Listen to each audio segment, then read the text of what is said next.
Woods III. Our story titled today, or our session, is called Regional Conferences and Us, Telling Our Story. Our special guests today are Dr. Carlton P. Bird, Pamela Daly, Dr. Myron Edmonds, Dr. Jamie Colasar, Dr. Tiffany Llewellyn, Elder Joseph McCoy, Diane Thurber, and Dr. Carmelita Troy. Before we bring our guests all the way in, as you see their lovely faces, I would like to bring in our conference president, Dr. R. Clifford Jones, who will provide us with some remarks and an opening prayer. Dr. Jones, thank you so much for being with us. Thank you, Elder Woods, and good evening to our viewing and listening audience. Thank you for joining us for another in the series of eye-opening and thought-provoking conversations on this most important issue. This is the year of public affairs and religious liberty in the Lake Region Conference, and what a year it has been thus far. Our theme, Everyone Counts, Everyone Matters, seeks to stress that everybody, tall and short, black and white, male and female, everybody is important to God. This evening, we aim to hear the stories of people who've been impacted by regional conferences, which were established in 1944 with a view to reaching the African American community with the gospel of our Lord and Savior, Jesus Christ. I don't know about you, but I love stories. Did you know that each of us don't just have a story, each of us is a story. I read somewhere that our universe is not comprised of atoms, but stories, and that the shortest distance between two people is a good story. Small wonder that the Bible is a collection of stories. Now, in his book, Tell to Win, UCLA business professor Peter Gruber says that businesses that don't have a story to tell are destined to fail. I can't wait to hear the stories of how regional conferences have shaped the lives of our distinguished panelists today. Let us pray. Dear God, we have gathered virtually this evening to hear the stories of how regional conferences have intersected with the lives of those whom you have called out of darkness into your marvelous light. One hymn writer says, I love to tell the story. Another invites, tell me the story of Jesus. May what we hear today not only inform and instruct, but more importantly, inspire. May our heads as well as our hearts be moved. And oh God, may we see how our stories interconnect with the story of redemption, an ongoing drama that will end one day soon when Jesus returns to earth to take us to heaven. We look forward to that day when we shall stand on the sea of glass and tell the story of how we overcame, how we made it. It'll be because of your grace. It will be because of your blood. Hasten that day, oh God, we pray, in the name of our Lord and Savior, Jesus Christ. Amen. God bless you. Thank you so much, Dr. Jones, and thank you for empowering us to have a regional conference in us telling our stories. For those of you that know, we kicked this off as a part of our camp meeting for the Lake Region Conference under the leadership of Dr. R. Clifford Jones, and we talked about regional conferences. Our focus was on education and telling the truth in terms of how we obtained regional conferences due to a lot of myth and error after the George Floyd incident. We wanted to make sure that we told the truth and provided an educational backdrop for that. We encouraged our listening audience to first and foremost, the Bible is the book you should read when it comes to race relations and getting along. Read the Bible. Then after the Bible, we encourage you to read Protest and Progress by Dr. Calvin B. Rock. We encourage you to read Angels in Ebony that you can get now, the reprint that was done by Joan Justice Tynes and her brother, Jacob Justice. It's called Angels in Ebony. You can get that from JAED, JAED Productions. And then Seventh day Adventists in the Civil Rights Movement. We encourage you to get that book as well. I also want to share with you two additional resources that were done by Dr. Leslie Pollard, president of Oakwood University, that talked about race, culture, and mission, part one and part two, in Adventist Review. And this was in the February edition in 2018. The missiology is so accurate, so correct, so enlightening. And I would encourage you to read both of those articles and even his full paper with regards to that. It's a must read as well. This evening, we talked about first, we wanted to educate as related to the show during camp meeting.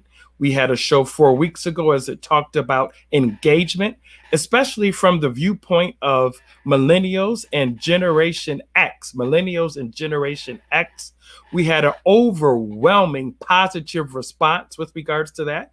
Of course, we received some constructive criticism and some destructive criticism, but an overwhelmingly positive response to the last one. And I just want to thank several of the mentors that reached out and called and spoke to the panelists, as well to myself, and encouraged us along the way. And we're looking to have another positive show again to this evening about regional conferences and us telling our story. I would like to invite our panelists to come on board at this time. Dr. Carlton P. Bird. He is the speaker director of Breath of Life Television Ministries and the senior pastor of Oakwood University Church, affectionately known as Buddy. But Dr. Bird, week after week, continues to produce excellence and has established himself as one of the icons in Seventh-day Adventists, but especially as it relates to the regional work.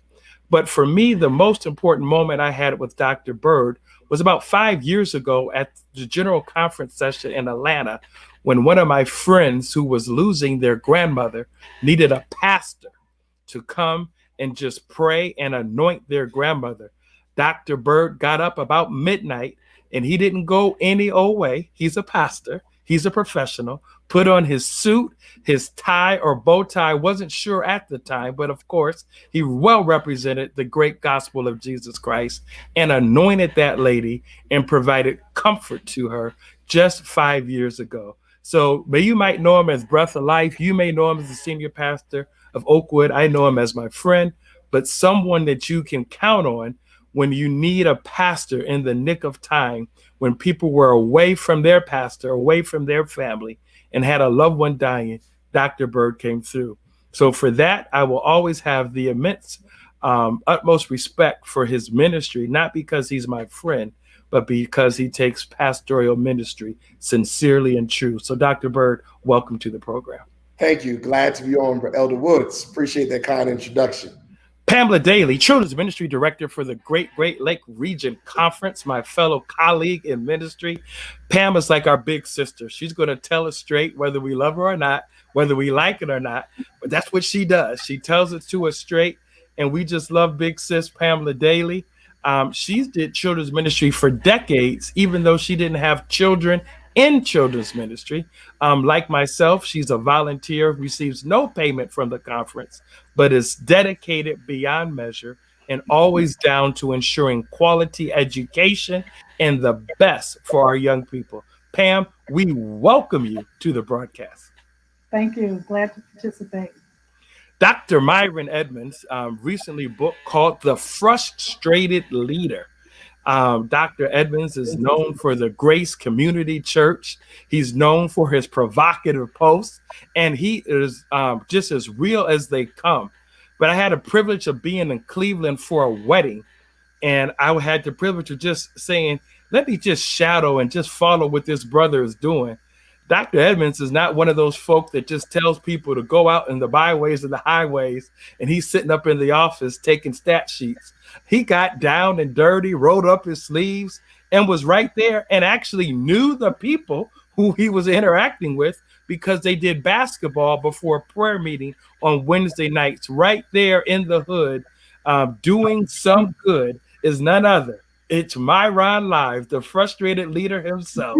Dr. Myron Edmonds. Welcome to our broadcast, my brother. We can't hear you, but we want to hear you. Come off mute because you're too good to be silent now. Praise the Lord. Praise the Lord. Praise the Lord. Praise the Lord. I'm glad to be here. I'm humbled, not humbled. I'm humbled to be here. None other than Dr. Jamie Colazar, raising your voice from Dallas, Texas.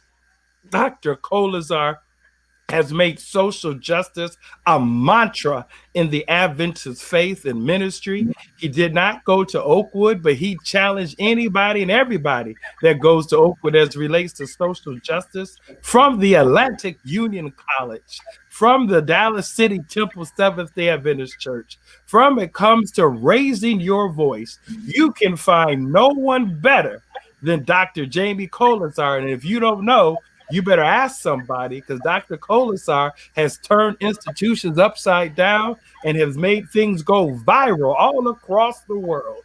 So it's a distinct privilege and honor to introduce to some and present to others someone who is not afraid of raising his voice and speaking truth to power. Let's welcome the pound for pound, punch for punch, Dr. Jamie Colazar. Well, Woody, I appreciate the kind words. I will make sure your check is their priority mail. You know, if Trump does not destroy the U.S. Postal Service, make sure it gets to you immediately. Last but not least, we have a pioneer in the Adventist ministry, a lady that is taking the place by storm, the founding director and president of the Adventists for Social Justice. Let's give it up to Dr. Tiffany Lou Allen. Dr. Tiffany Lou Allen is in the house. Recently minted doctor, has her doctorate in social work from the University of Southern California. And Dr. Tiffany is not afraid to speak truth to power, because she said, I don't know who y'all are. I just tell it like it is. Let's give it up to Dr. Tiff. Dr. Tiffany Lou Allen, glad to have you on the show. It's a pleasure to be here. Thank you, Mr. Woods. Oh, please. It's just Woods, so we don't need to go to this stuff. Now, listen, we're here talking about regional conferences and us telling our story. We're telling our story, our testimony, as it relates to regional conferences and the impact that they've had on us. You know, I would not be where I am today if it wasn't for a regional conference, because the church is where I gathered or gleaned or learned some of my leadership skills. Many of you know the greatest church on the face of the earth is the Highland Avenue Seventh-day Adventist Church in Benton Harbor, Michigan. We know there's no village like the Highland Avenue Seventh-day Adventist Church in Benton Harbor, Michigan, because you've experienced it. You might have had some food, some fellowship, some relationships. Don't hate, just appreciate what I'm sharing with you. But Highland Avenue has been a clinic in terms of a role model church that supports Adventism. And I'm sure your churches were just as good, but accept my bias. But if it wasn't for that church, you know, learning the 13th Sabbath School offering, getting involved in youth ministries, doing public affairs, religious liberty, I got my teeth cut at Highland, I wouldn't be where I am today. And so although I'm grateful for Highland, Highland Avenue also taught me how to fight within the church. And there's some structures and things in the church that need to be torn down and shaken up. And they taught me how to fight. Elder Festus Valentine was one of the fighters of the Highland Avenue Seventh-day Adventist Church. His widow is still alive, Elder Allie Valentine, and a member of Orchard Park Church in Chattanooga, Tennessee. His daughter, Rita Valentine, is a member of the executive committee from South Central Conference. So I learned a lot from my church, and I'm grateful to my parents and my expanded village. But tell us about regional conferences and the impact that they've had on you as it relates to your ministry that you're currently participating in. It's Myron Live. I just feel like coming your way, brother. Come on and hit us up, Dr. Edmonds. But come off mute first. Yes, sir. I'm so disheveled right now. I'm just getting off the 6-hour drive here to Pine Forge Academy to drop off our kids here to the Pine Forge bubble. I don't know where to begin. Of course, I'm the son of a pastor. My father pastored in the Allegheny East Conference. And so that was my first experience with regional conferences. I'm quite biased, even though I spent most of my pastoral ministry between South Central and Allegheny West. My roots are still very deep in Allegheny East Conference. And honestly, I have nothing but pleasant memories growing up as a child, as a pastor's kid, attending Camp Pitch just before those 10-day camp meetings there on the grounds of Pine Forge Academy. In those days, I mean, Wintley Phipps was a pastor at Camp Pitch in those days. Walter Pearson was a pastor at Camp Pitch in those days. And I was just a young kid looking at the likes of him, looking at the likes of David McCotchery. Of course, the treasurer was the legendary Benny Mann. Meade Van Putten was the conference president. And of course, Pine Forge Academy, just being there. My mother, a graduate of Pine Forge Academy. My father, on the other hand, was new to Adventism. He's a first generation Adventist. His father was as a matter of fact, was a Church of God in Christ. And of course, he joined the Adventist Church there in Newark, New Jersey.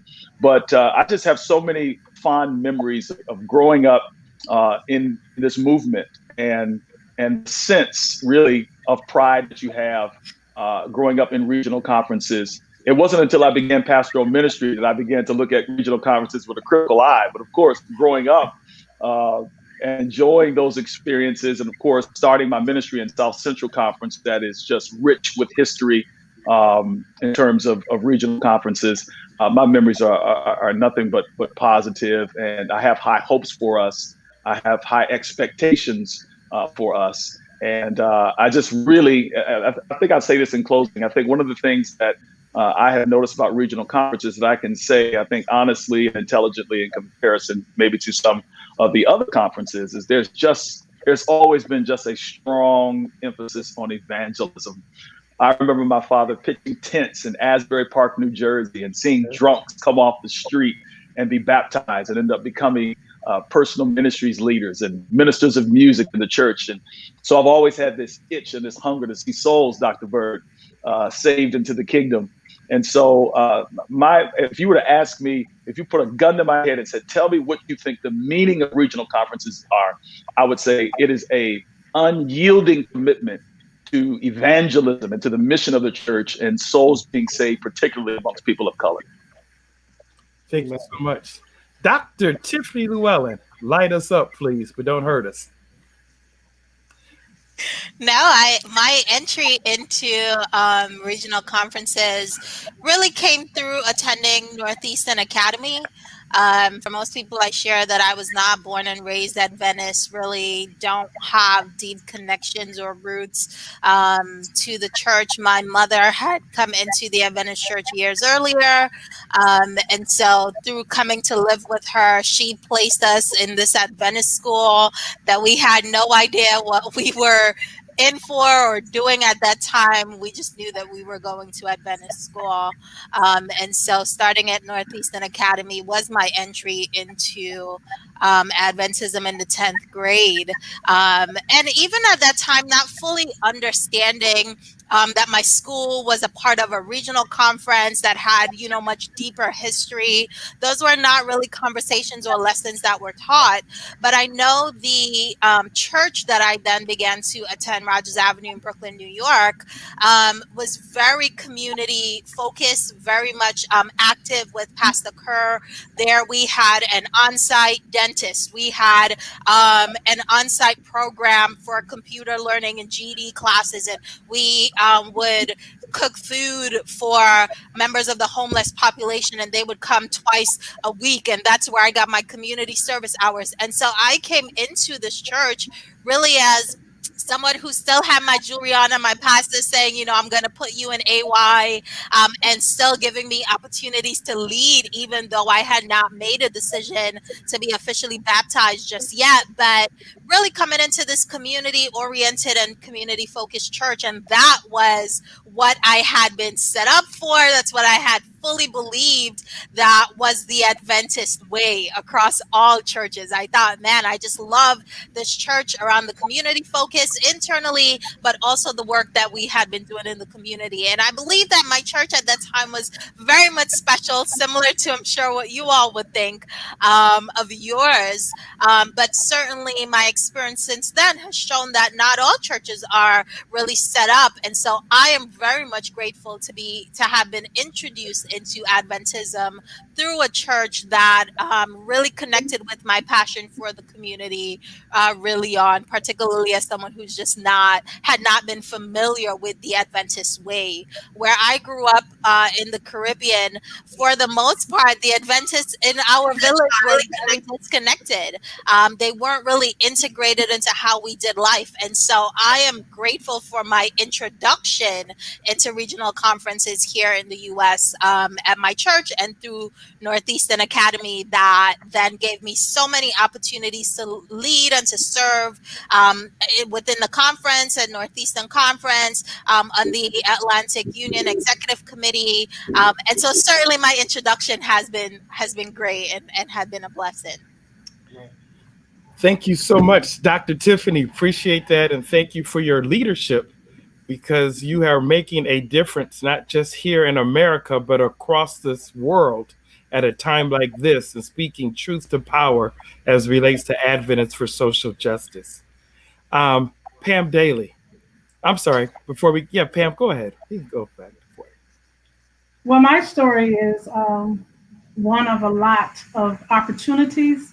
Growing up in Lake Region Conference has given me a lot of opportunities, and then being a product of Christian education. So I'm a product of Shiloh Academy, and coming out of Oakwood, I was given the opportunity to work in Lake Region and getting the support that just you couldn't find a better place to start your career. And I got it because there was so much opportunity to learn and to grow, and your leadership was just very supportive of young people, which came along from, working at camp meeting in the food store, and working there, and from there being able to matriculate to Oakwood and finish there. So finishing there and then coming back. But my opportunities at Lake Region have just been surmountable to the opportunities for foundations in business administration and in accounting, and now working in children's ministry. You could not find a diverse way of learning and having support of leadership with you. I look back at my days, and I was just sharing this with colleagues the other day, that working in Lake Region with a lot of opportunities to just work in various areas, get to know how to work with people, understand people, and having supportive leadership under Dr. Charles Joseph, being innovative and creative in his leadership and talents, and R.C. Brown, and then working along with Phyllis Washington. All of those things just gave me courage and confidence to be able out in the world. And now that, I've been in healthcare for many years now, I got my foundation in my career by being in Lake Region and being a volunteer at camp meeting, and then working with Charlotte Stewart and some others with just loving children. And so that in turn gave me the desire to want to give back and to want to be a part. And so my story is, I tell anyone, it's just one of opportunities, learning, confidence, and just being a part of a village. And this is really a village. The regional conference through Lake Region has given me that village to be able to move and grow, and to, grow into the person God wants me to be. And I won't take it back. I really cherish the times that I have learned and what I've learned in the regional conferences. Thank you so much. Thank you so much. Proud product, I see Marilyn Fouché shouting out Shiloh Academy, LRC. Seeing shouts out from Northeastern, seeing pride. I mean, that was the swag. I remember, Pam, growing up, we had the biggest camp meeting. Everybody wanted to be at our camp meeting. Everybody wanted to come. I'm just telling you, we had trailers all over the place. It was safe. We had that swag. We were Lake Region, and we told everybody who we were. There was no shame in our game, Dr. Evans. I just want you to know we were proud of who we are. We had the swag going. Don't hate. You were there too. Don't hate. Bird was there too. Y'all wanted to spend y'all vacation. Y'all wanted to be where it was happening. Y'all know it was a mini alumni weekend when y'all came to Lake Region. But I mean, it's just the way it is. But I'm sure y'all got shots later. We'll let you take them. Dr. James Colasar, raise your voice, my brother.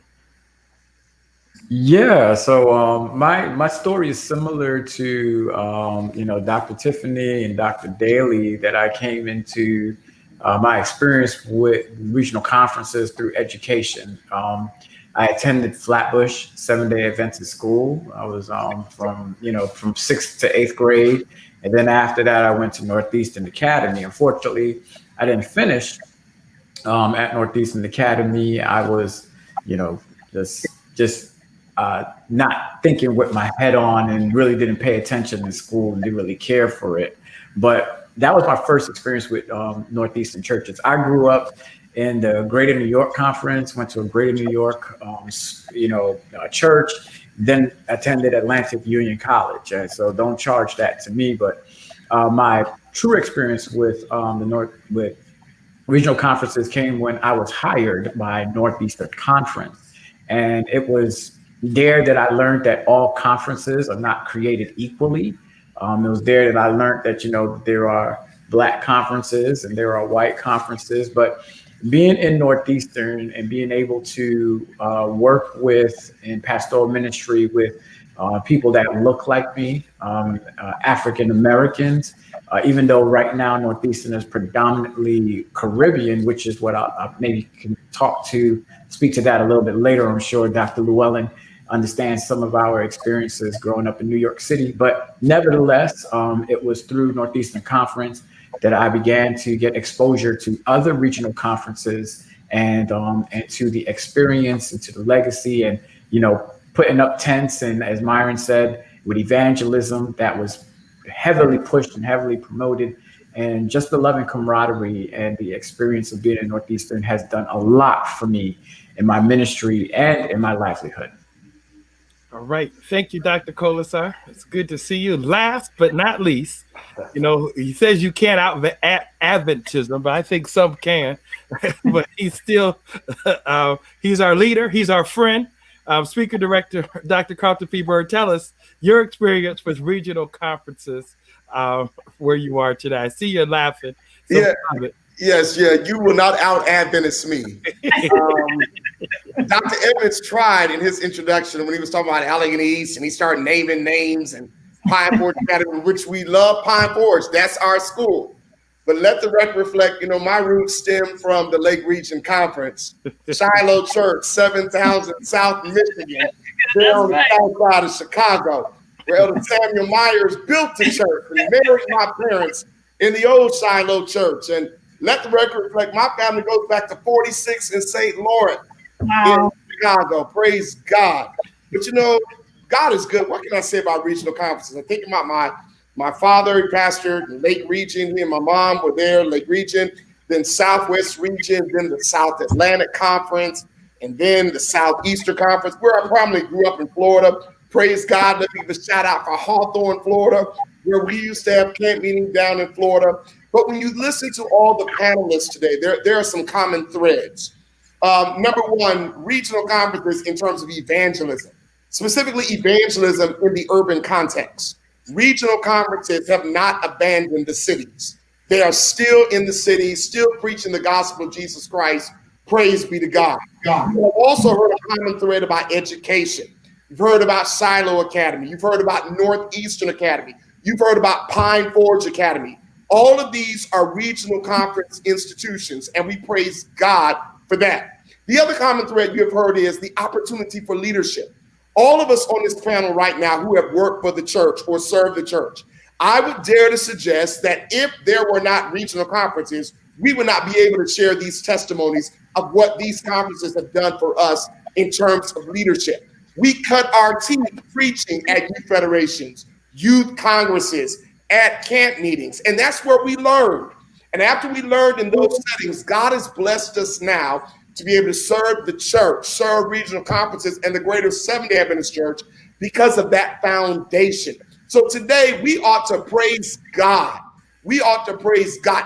Evangelism, education, leadership, all formed within regional conferences. And let it never be said that we don't know how to handle business. We got 9 regional conferences. We have a university in that of Oakwood. We have a boarding academy in that of Pine Forge Academy. We have a Breath of Life, a media ministry. We have a publications ministry, Message Magazine, and we own them. And praise God, they're still alive and well. That's all I'll say for right now. All right, Dr. Bird, Adventist extraordinaire. We appreciate you. Appreciate each and every one of you. One of the things we want to do, last time, Dr. Bird, we were on for 3 hours, and we're not trying to beat that record tonight. We do know it's going to be an impactful show, and we've got you, obviously, because of your talent and expertise with regards to the topic. We have 3 guests that are going to come in and tell their story and provide context. Our first guest is going to be none other than Dr. Carmelita Troy. Dr. Carmelita Troy from Andrews University. Her grandfather was a stalwart in the regional work, and we greatly appreciate her. And as she tells her story, we're going to bring people back in and talk about and share their experience with her. Not only is she renowned at Andrews University as a professor in the business department, she's also a member of the Great Highland Avenue Seventh-day Adventist Church, and also a member of the board at 3ABN. Dr. Troy, come off mute and share your story.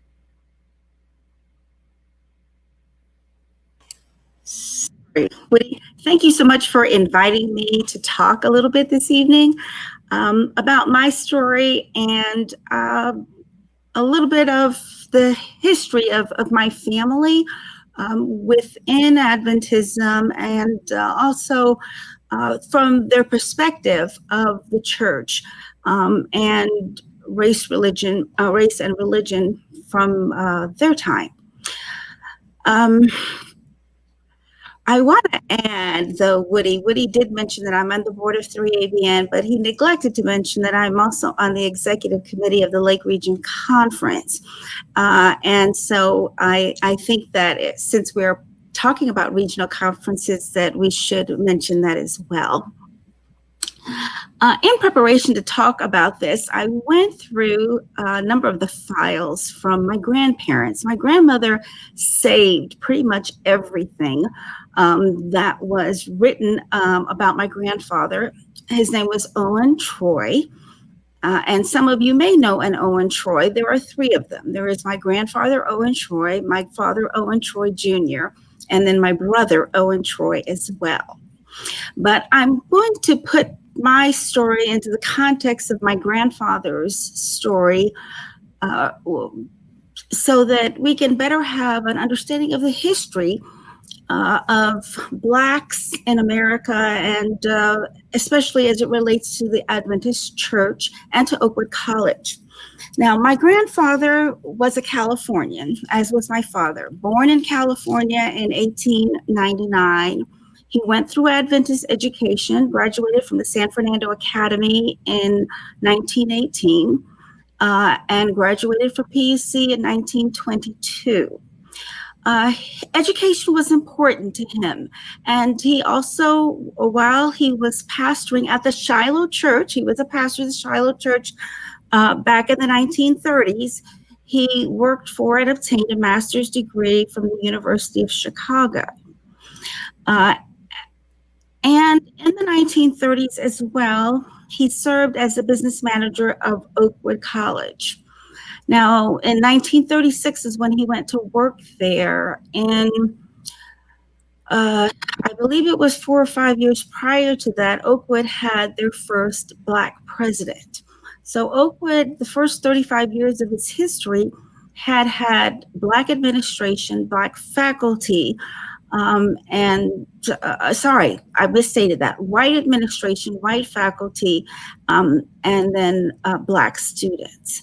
So when my grandfather came to be the business manager at Oakwood College, or Oakwood Junior College, now Oakwood University, the Negroes, and this is what is in the articles, influential Negroes within the Adventist Church and friends hail this as a tremendous accomplishment. And what I want to share with you today is his relating of a story that happened to him while he was the business manager at Oakwood University. When he became the business manager of Oakwood University, he was following in the steps of someone who had been white. And of course, Oakwood did a lot of business in the community. And the story he shares has to do with a hardware store there in Huntsville. And the university, of course, did a lot of business with this particular hardware store that was owned by a white semi-aristocrat. But his manager of this store was a poor white who had just started into, working and had a difficult time, as you can imagine, trying to relate to African Americans on an equal basis. And my grandfather says that when he went the first time to visit this store, he was greeted as Troy. Troy, Troy, anything? Yes, Troy. And he took particular offense at that because at the same time, a poor white man walked into the store and was greeted as Mr. So-and-so. After that experience, my grandfather decided, you know what, we're going to take our business to another hardware store. And about 75% of the story that he tells of the Oakwood's business actually went to this other hardware store. Excuse me, I need to take a sip because my mouth's getting dry. Now, after he took his 75% of the business to the other store, back in those days, in-gathering was a big thing. And so he went to ask for a donation from the owner. And the owner said, business has been going down. We don't really, we can't give as much as we did in the prior year. As a matter of fact, we don't have as much business coming from Oakwood College. And in his recollection of this, my grandfather said to him, Mr. So-and-so, it is not our endeavor to change the customs of the South, but you probably know that we have students from 30 states in the Union in attendance at our college. Our teachers also come from all sections of the country. It is natural for a person to trade where he is accorded the best treatment. Our teachers have felt somewhat timid in coming to your store because of the treatment that they have received, so they have been going elsewhere. They have noticed that some rough-looking, unlettered white farmhand has come into your store to be addressed formally. But when one of our professors comes, they just address him by his last name. Even, he says, we're better not to call him anything than to just keep recalling him by his last name only. Well, as you can imagine, after that, the owner of the business made sure to tell his staff, you have to be respectful to the Negroes, as they call them, the blacks, when they come in here. And my grandfather's recollection was that after that, they were professor, because what they understood was the value of the black dollar. Not necessarily just the value of the humans, but the impact that the black dollar could have on their business and their economy. After leaving Oakwood, my grandfather was there for about 2.5 years. Then he returned to California, and in the 1950s, he was the assistant Sabbath school director for the Pacific Union. Well, he started off as the assistant, and then he was, I guess you say, promoted to the associate director. of the Sabbath School Department. And then when the director was either retiring or leaving, it was abundantly clear that in the Pacific Union, my grandfather was not going to have the opportunity to become the director merely because he was a Black. And so soon after that, he accepted a call to pastor the DuPont Park Seventh-day Adventist Church in Washington, D.C. And in 1959, and this is kind of where turnabout, is well, let me not start quoting statements, but in 1959 at the Fall Council, my grandfather was elected as the Associate Secretary of the Sabbath School Department in the General Conference. And, he was in the right place, yes, but he was only in that place of Washington, D.C. at the DuPont Park Church because of the opportunities within the Black, or we would say the regional conferences. Now, I neglected to say a little bit earlier that my grandfather also had in 1952 earned a THD, which is a Doctor of Theology from the University of Southern California. And within Adventism, he was the first Adventist to have earned a doctorate in theology. My father also was a pastor, and he pastored out on the West Coast where there are not regional conferences. But after experiencing some difficulties, my father ended up in the Northeastern Conference as a director, or not the manager of the Book and Bible House. And from there, we went to Africa for a couple of 2.5 years, where my parents were in mission service, and then they returned to the Northeastern Conference, where my father served in the youth department until we went overseas, and this time into the Caribbean.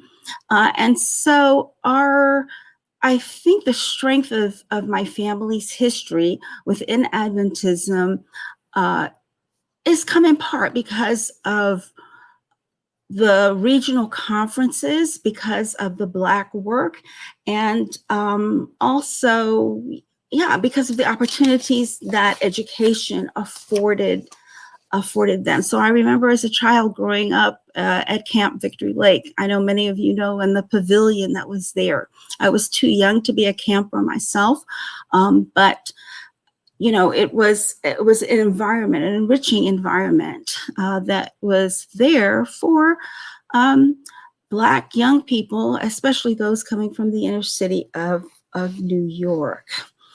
In the 1950s, my grandfather had given a talk about Black history and during the Black History Month. And he ended his statement with, or his presentation with, progress is being made in terms of race relations, and conditions are improving, but we still have a long, long way to go. And yes, we've made some progress, even in the intervening 50 years or so since my grandfather has passed away. But we still have a long, long way to go. And my experience this year personally has been a very difficult one. In terms of understanding really what is in the heart of some people who are not of our persuasion that are in this church and in high leadership positions. And so my experience, and what I want to say now, is that I'm grateful for the opportunities that the regional conferences give to us, even though I myself have not been employed by a regional conference, but to say that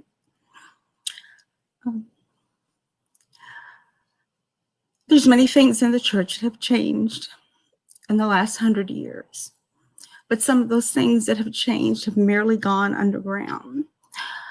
And so it's important, yes, that we have this conversation about the importance of regional conferences, but it's also important that we do more, that we just don't talk, but that we do something to really address these issues that face us as African Americans, African American Adventists in North America.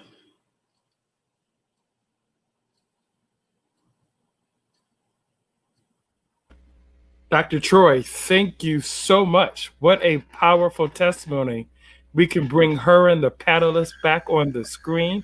I'd like to acknowledge and thank Pastor Paul Young, the Communications Director for Lake Regional Conference, who was working behind the scenes.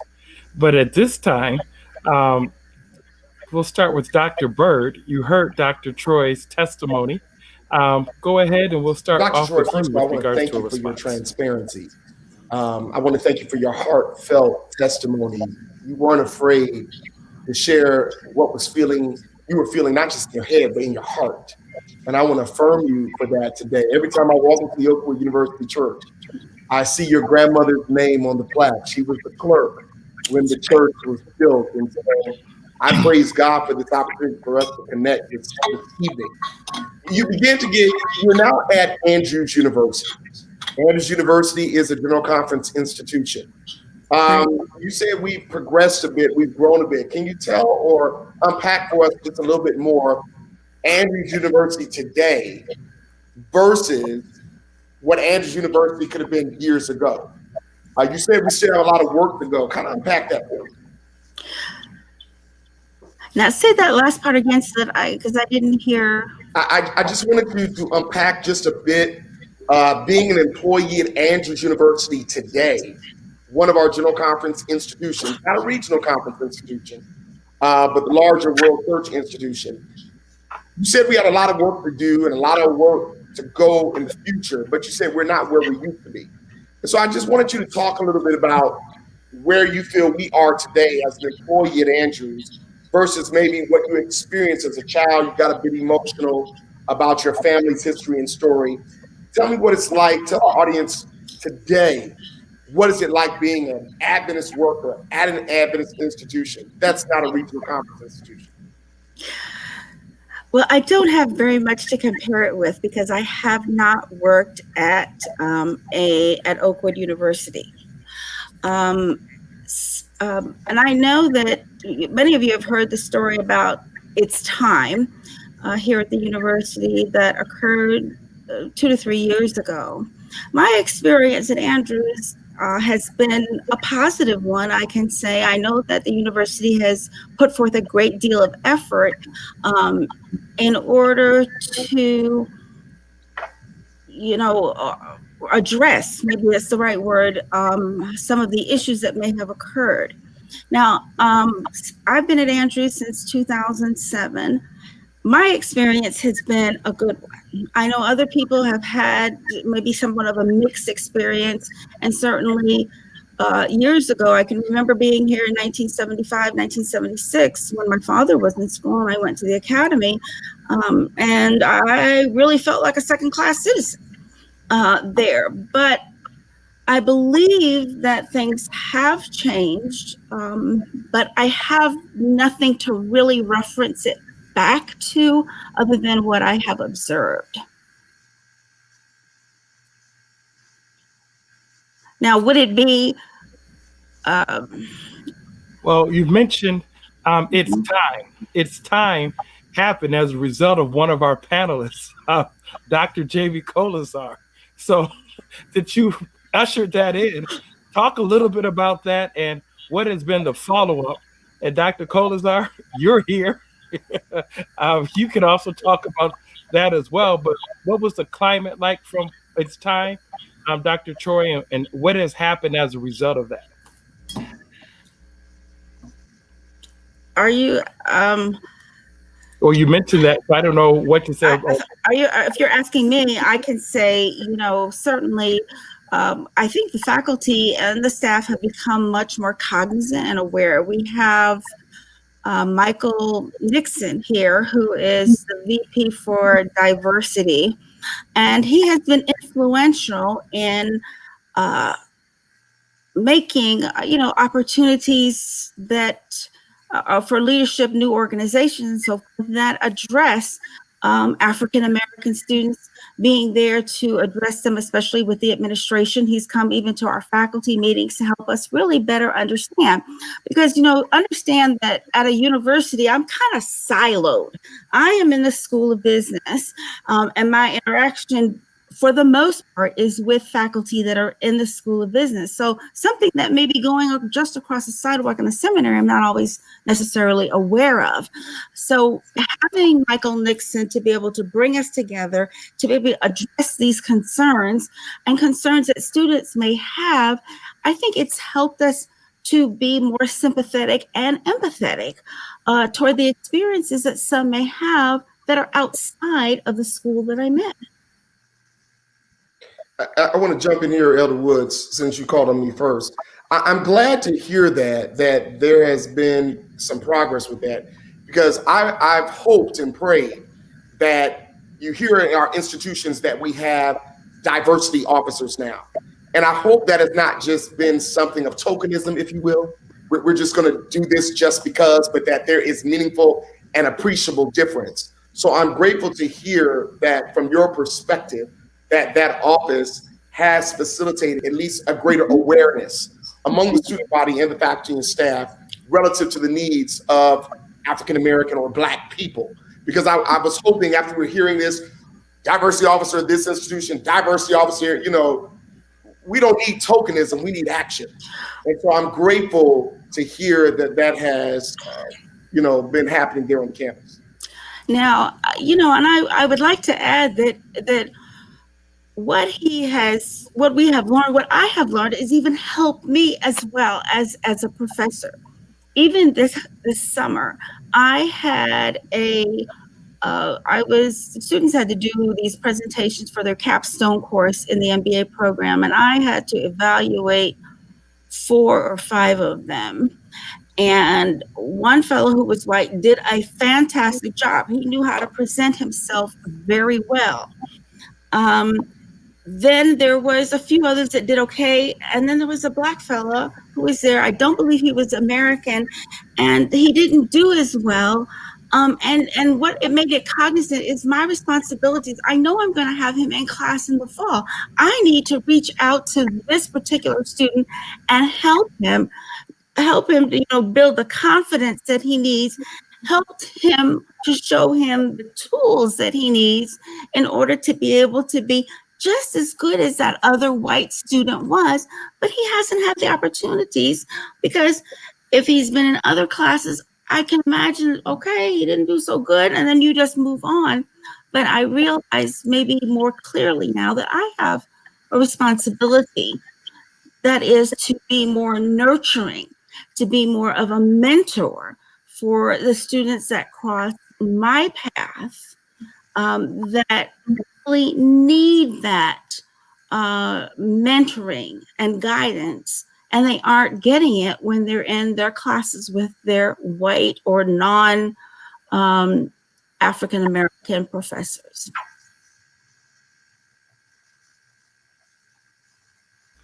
Dr. Kolazar. Yeah. When I went to Andrews University to preach for their Black History program, there was a lot of emotions that were going through me prior to the sermon. And those emotions always appear in Black people whenever we have to speak in front of white audiences, that we try to, tone down the message a little bit and pull it back just to make them comfortable. And I wrestled with the Lord with that, because that's what I wanted to do. But I said, no, I'm not going to do that, because I've often observed that when Black people are in white churches, they don't change their worship service. They don't change their music. They don't change anything to accommodate us. So I said, in the true essence of diversity and Black preaching, which makes people uncomfortable, that I just had to talk about some of the experiences that I've had when I was on the campus, the experiences of African Americans, and then also the disappointment with knowing that there were individuals who are Christians that voted for Donald Trump, and seeing how his campaign was towards Black people that support this church financially, that have lost their jobs and families for it, that I had to speak truth to power. Now, it was not my intention to start its time. As a matter of fact, when I was on campus, I started feeling some heat from people, and they were asking me, will the rest of my sermons be like the one that I preach for chapel? And I said, absolutely, it is going to be more of that. And I said, if you invited me, you are inviting all of me. So I'm not going to pull back who I am because of the room that I'm in. But I'm glad that some action, as Pastor Bird suggested, came. The Michael Nixon with diversity, and I'm praying that would be a trend, not just in other conferences or other institutions, but that we would see more diversity and inclusion officers within the work that we do, because we all need it. We all need to know that diversity does not simply mean having Black and white and Asian people in one room. It's about hearing their voices and how do we treat them as people whom God created. So I'm happy about action. That's exactly what I'm about. And I'm going to say, has Andrews arrived at the ultimate position? I don't think that the answer is no. I mean, the answer is yes. The answer is no, we haven't, but we're still growing. Now, I saw a question pop up on the screen, and somebody says, do I feel like I have an invisible knee on my neck? And for anybody who knows me, I don't believe I have a knee on my neck, because I'm going to speak truth to power. And I have done it. And it has been somewhat costly and stressful to me, painful to me, because I just don't want to believe that there are people who think that way within the Adventist Church. So I have spoken up. And I believe that, does somebody have a knee on my neck? I'm going to say, no, I don't believe that or feel that.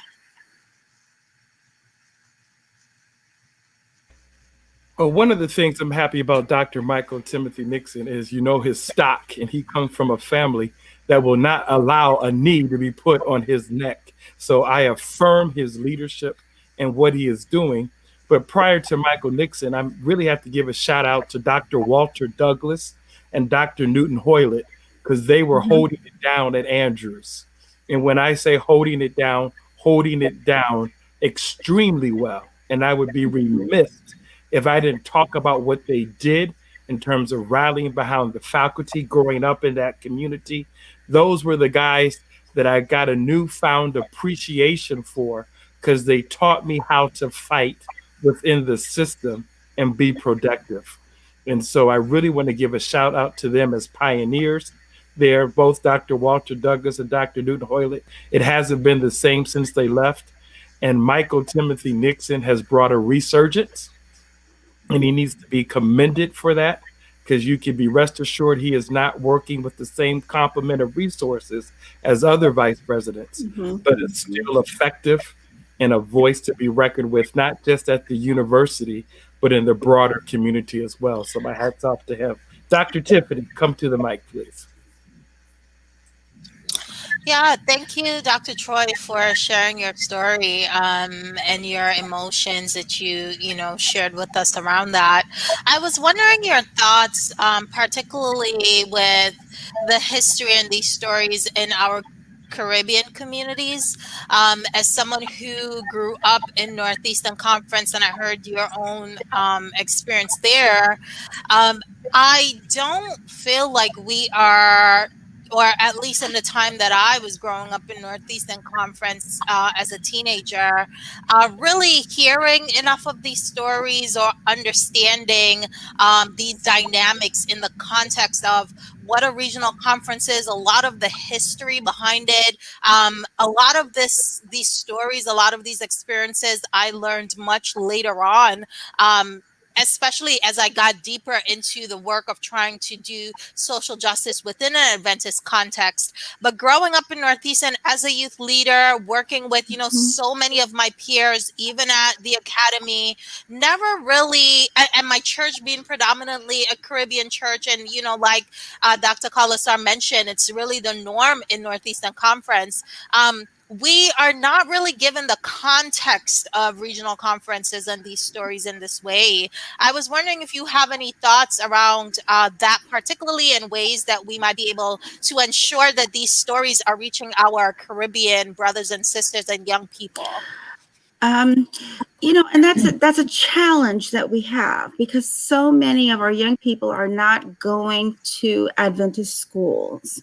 Because really, an Adventist school, I believe, is probably one of the better places outside of the church where this stuff can be taught, where we can be told of our history. Because if we don't learn it, we're going to forget it. And with if my grandmother hadn't saved every sermon and a lot of notes about my grandfather, and really, if it hadn't have been for Sidney Freeman, who has done a great deal of research on my grandfather, I myself would have forgotten or not really known or understood the context. So it's, who understands, who can share the stories in an interesting way. Because as long as we forget our history, we're bound to start repeating some of these, of the history that has happened in the past. So how can we make it better? We have to know it ourselves, and then we have to teach it.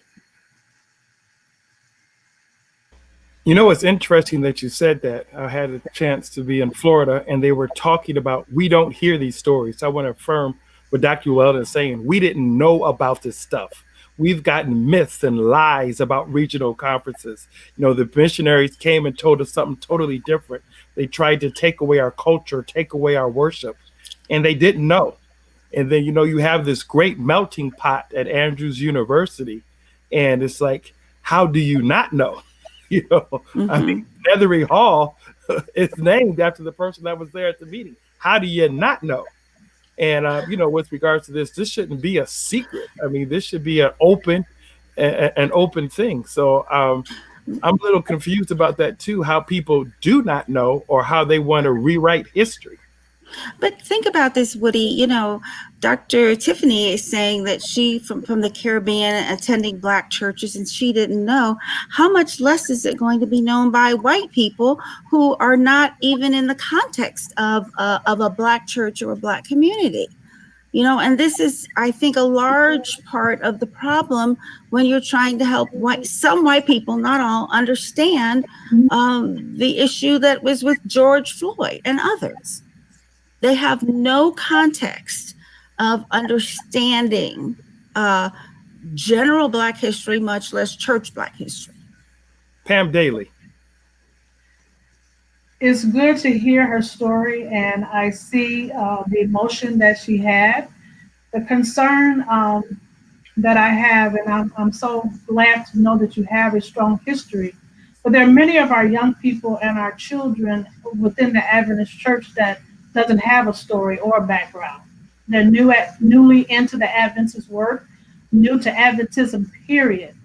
And our young adults who are raising these children don't have a connection to the church per se, like a history like you have and I have. Mm-hmm. So how do we encourage them to understand? And then those are, those of us who do have young adult children. Some don't get the stories that you are, privileged to be brought up in. How do we keep them encouraged to support regional and understand the whole dynamics of regional conferences and why they are still vitally important now when we see that there's still racism, going on within our Adventist church? How do we keep them focused and wanting to give back or wanting to stay within the regional work? From my experience, I wish that when my grandmother was alive, I had been more curious. I wish that I had I wish that maybe she even said, you need to know this stuff. I'm going to tell it to you. She told me a little bit here and there, but I was young. It didn't seem important to me at the time.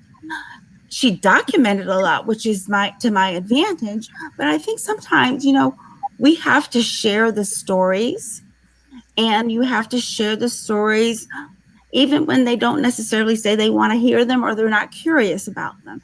Because when we tell the stories and it implants in the mind, later on, it will be remembered. But it's the onus, I believe, is on us to tell the stories. You know, my cousin has 2 kids that have lived with me at various times. Well, 3 of them have lived with me at various times while she was deployed. And one of them just always tell me a story. And I just want to tell. I need to tell stories. And the amazing thing is that if the stories are made a little bit interesting, I don't need to tell a story that's way above, their age level. They're interested in it. But I, not every time, but some kid are going to say, tell me a story. Sometimes I just need to tell the story without the invitation. Thank you. Well, if you don't mind, I can jump in real quick. I think that this right now, the proverb is apropos, right? Until the lion has its own historian, the hunter will always be the hero. So my question is, who's writing the curriculum for our children? Who is determining what is required of them so that they can advance to the next level? And I'm assuming it's not many of us sitting at the table, especially, and I'm talking from like the elementary level, of what I'm discovering in our regional conference schools, our church schools, that there isn't a strong African American, or let me say this, Black history presence in the mandates of what is being taught in our schools to our children. Because, when you read the Bible, you read about with when God says, take these stones, and they were crossing over, and he says, why? So that you can tell your children what these stones mean. And I think that our stones have gotten lost in our curriculums and what has been told. And therefore, that's how you have these young people who don't know the true history or don't know about, themselves and how they stand. So, it goes back to who is writing the story and who is teaching the story. That we need to get to the root of, from elementary all the way up to the college level. And in a broader context outside of the Adventist Church, my great uncle, my grandmother's brother, was Arna Bontemps. And he was a part of that Harlem Renaissance. And he has written many books that tell the history. Not all of his books, some of them were novels. And really, he left the church primarily because, his first book was God Sends Sunday.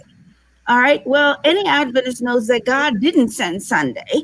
And, the books, when you read them, the history of the African American Negro, these will broaden our extent. But, we're not really reading these books. You're right. So how are we going to do it? I don't know that I have an answer, to be quite honest with you. Dr. Edmond, before we let Dr. Troy go, I want to make sure we give you a chance to provide some remarks. Sure. No, it was a powerful story that she shared, and I particularly was touched by her transparency and the emotion that came out. And it just made me think it's just psychologically traumatic being a Seventh-day Adventist, an African American Seventh-day Adventist in its white context. It's quite painful. I think all of us can relate to her experience. Many of us on this panel can relate to the history that she shared, but especially the pain. And, that's why I'm of the mindset, and I just look for opportunities to say this, that we ought to go where we're celebrated and not tolerated. I am very much a proponent of supporting our institutions, supporting our churches. I do not believe that integration means unity. I think that we can know who we are by celebrating ourselves. I'll give you an example of this. I live in a 80% Hasidic Jewish neighborhood, Orthodox Jewish neighborhood. And it just blows my mind, the things that I learned from them in terms of how they self-actualize and the self-determination that they have in order to progress their own people. Talking about learning their history, and these children are learning this stuff from the very beginning. And you can see the sense of pride that they have. And we always make reference to Jews. And we always, and not much of it is negative. We're always talking about how much money they have and how they educate one another. But isn't it interesting, the minute the Black folks start talking about self-actualization and self-determination and supporting our own and doing for ourselves, we start feeling guilty. I mean, we don't even need white folks to make us feel guilty. We start feeling guilty about our own desires for improvement. And so just listening to Dr. Troy just makes me even more have a desire to be more resolved in terms of supporting that which belongs to us. I believe Martin Luther King began to shift in that direction towards the end of his life, along with Malcolm X. And I think that if we're going to be successful as a movement, particularly in our context, I think that we need to learn how to celebrate ourselves and not just to be tolerated by the white system. Yeah, a Jewish person would never let a German teach their children history. They will never let an oppressor teach them about their history. And I think that's important to know for Black people, that we can't let oppressors teach us about ourselves. Dr. Troy, any closing comments before we let you go? You know, I just want to say thank you for giving me the opportunity to share my story, to share the history of my family, and, you know, to perhaps, I hope I have made a difference to someone, because that's part of my goal of being here. So thank you for having me. Ladies and gentlemen, let's once again thank Dr. Carmelita Troy, Associate Professor at Andrews University in the School of Business, a member of the Lake Region Conference Executive Committee, a member of the board at 3ABN, and just an overall fantastic person, a member of the Highland Avenue Seventh-day Adventist Church under the leadership of Pastor E.J. Bell. Dr. Troy, thank you so much for coming. Thank you for having me. Folk, I know we were trying to get off at 9:30. We want to go because I know there's a lot of information, but it is our distinct privilege and honor to welcome Elder Joseph McCoy. We love Elder McCoy because Elder McCoy does not hold back. He speaks truth to power, but he loves us when he chastises us. He is known as the architect of the regional retirement system. He's the former president of the South Central Seventh-day Adventist Conference in Nashville, Tennessee.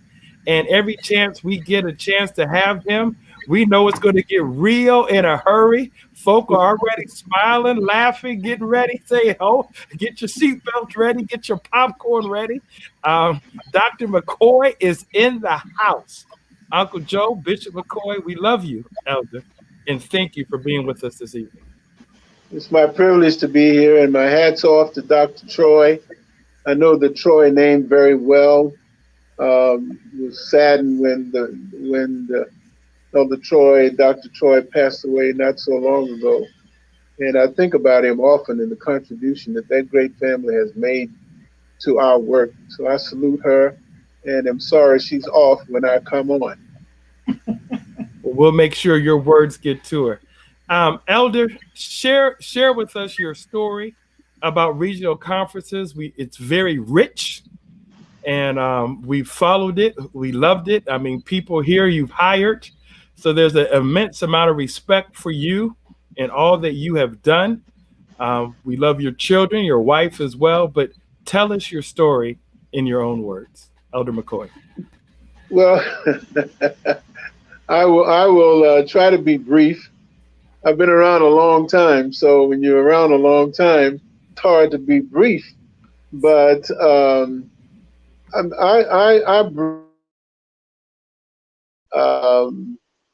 Seventh-day Adventism.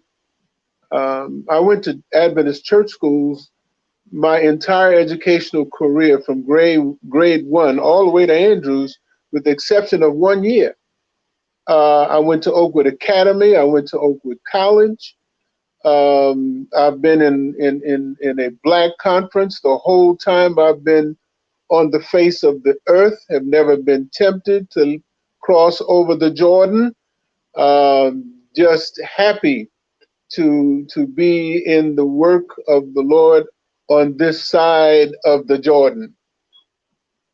I don't know how far you want me to go with this. let me tell you that the church I grew up in it has to be one of, it is, I think it's the fourth oldest Seventh-day Adventist church in the Black community. That's the Ephesus Seventh-day Adventist Church in New Orleans, Louisiana. And out of that church, there have been at least 18 of our young fellows that have gone into the ministry. So I live and breathe Adventism. And so I'm very, very pleased to be on this program today. Now, did you want me to talk about the retirement plan? What do you want me to talk about? Well, you have such a plethora of experience, but you can talk about your pastoral. I'm obviously working with young people, the presidency, and the retirement. You've influenced and can touch on so many different things. Yeah, well, I started my ministry in Paducah, Kentucky, back in 1967. And I went from there. I was there for a year. Then I was sent to the seminary. I was only there a year. I didn't get, in those days, they were giving the BD. And when I found out it was another bachelor's, then I was not particularly happy about that. Then I also had an opportunity to when I was at Andrews, to work in a field school in London, England. And I went over to London, England, and saw discrimination practice over there in real time on the other side of the ocean. And so, in fact, one of the missionaries over there was trying to encourage me to apply to come into the mission field. I had absolutely no interest in that because I had already been to Mississippi, and that was pretty close to whatever the mission field was supposed to be. But I had an opportunity to pastor there. I pastored in Kentucky. I pastored in Georgia. I pastored in Houston, Texas. In fact, I thought I saw one of my former members, Bivens, looked very familiar to me if it wasn't one of the members of that family. But I left there and went into the youth work at the South Central Conference. I was pivotal, I would say, influential in working with a bunch of guys that had gone to Oakwood that were in the youth work at the same time I was. I was able to convince my president to change the format for youth congresses and go to a seminar-based format for our youth congresses, and went down to the Mississippi Coast Coliseum and Convention Center in Biloxi, Mississippi. The place it was a 4,000-seat arena. I just knew we were going to fill it up. We had fewer than 1,000 people sitting in that big arena. But my president came down there and he saw that none of the kids were hanging out in the hallway. They were in the seminars. And while it cost a bunch of money, he was sold on the idea. And that was the seeds of what became the format for the United Youth Congresses. Also, I was, when I became a youth director, I wanted to become involved with the Bible Bowl program, and Trevor Baker was the class in the field as it related to Bible Bowl.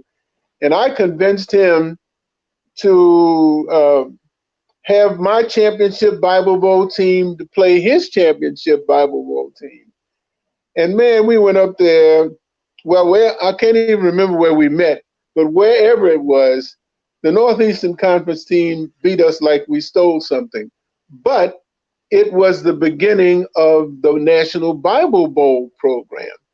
And so that was just a beautiful experience. Then I went into the conference secretariat, wound up in the presidency of the conference after a while, and did what I think I'm best known for at this time, and that is the getting the regional conference retirement plan started.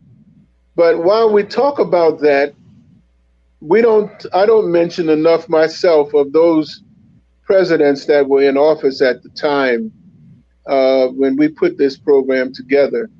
Norman Miles was president of Lake Region, and one of the pivotal individuals involved in helping us put that program together. But all in all, I've been around at some and involved in some programs that I've even lived today that I am happy that are still going on. I'll stop now for whatever questions may come. Let's bring in our panelists. Elder, we know we can go all night with you, but because of your rich history. One of the things that popped up on the screen, and it keeps coming up from time to time, I hear it in my travels as well, but it talks about the African American Adventist Association endeavored to tell the stories of regional conferences to the Caribbean community in Northeastern Conference. The message was many times not received well because of nationalism. When you think about the Caribbean community, my wife is from Mandeville, Jamaica, born in Jamaica. Where do you see, or what do you think is behind what may be perceived as an indifference amongst the Caribbean community as it relates to regional conferences? Well, I don't want to paint the Caribbean community, especially with an especially negative brush. But what we see playing out in this discussion is a problem that Black people universally have. We think everybody else's stuff is better than ours. And we affirm racism by constantly running after white people. We don't think that we have reached the top of our game until we are serving a white organization. And I remember when some of our people have gone on to other levels of the church, you will notice I don't call them higher levels, other levels of the church, they will tell you, I don't serve just Black people.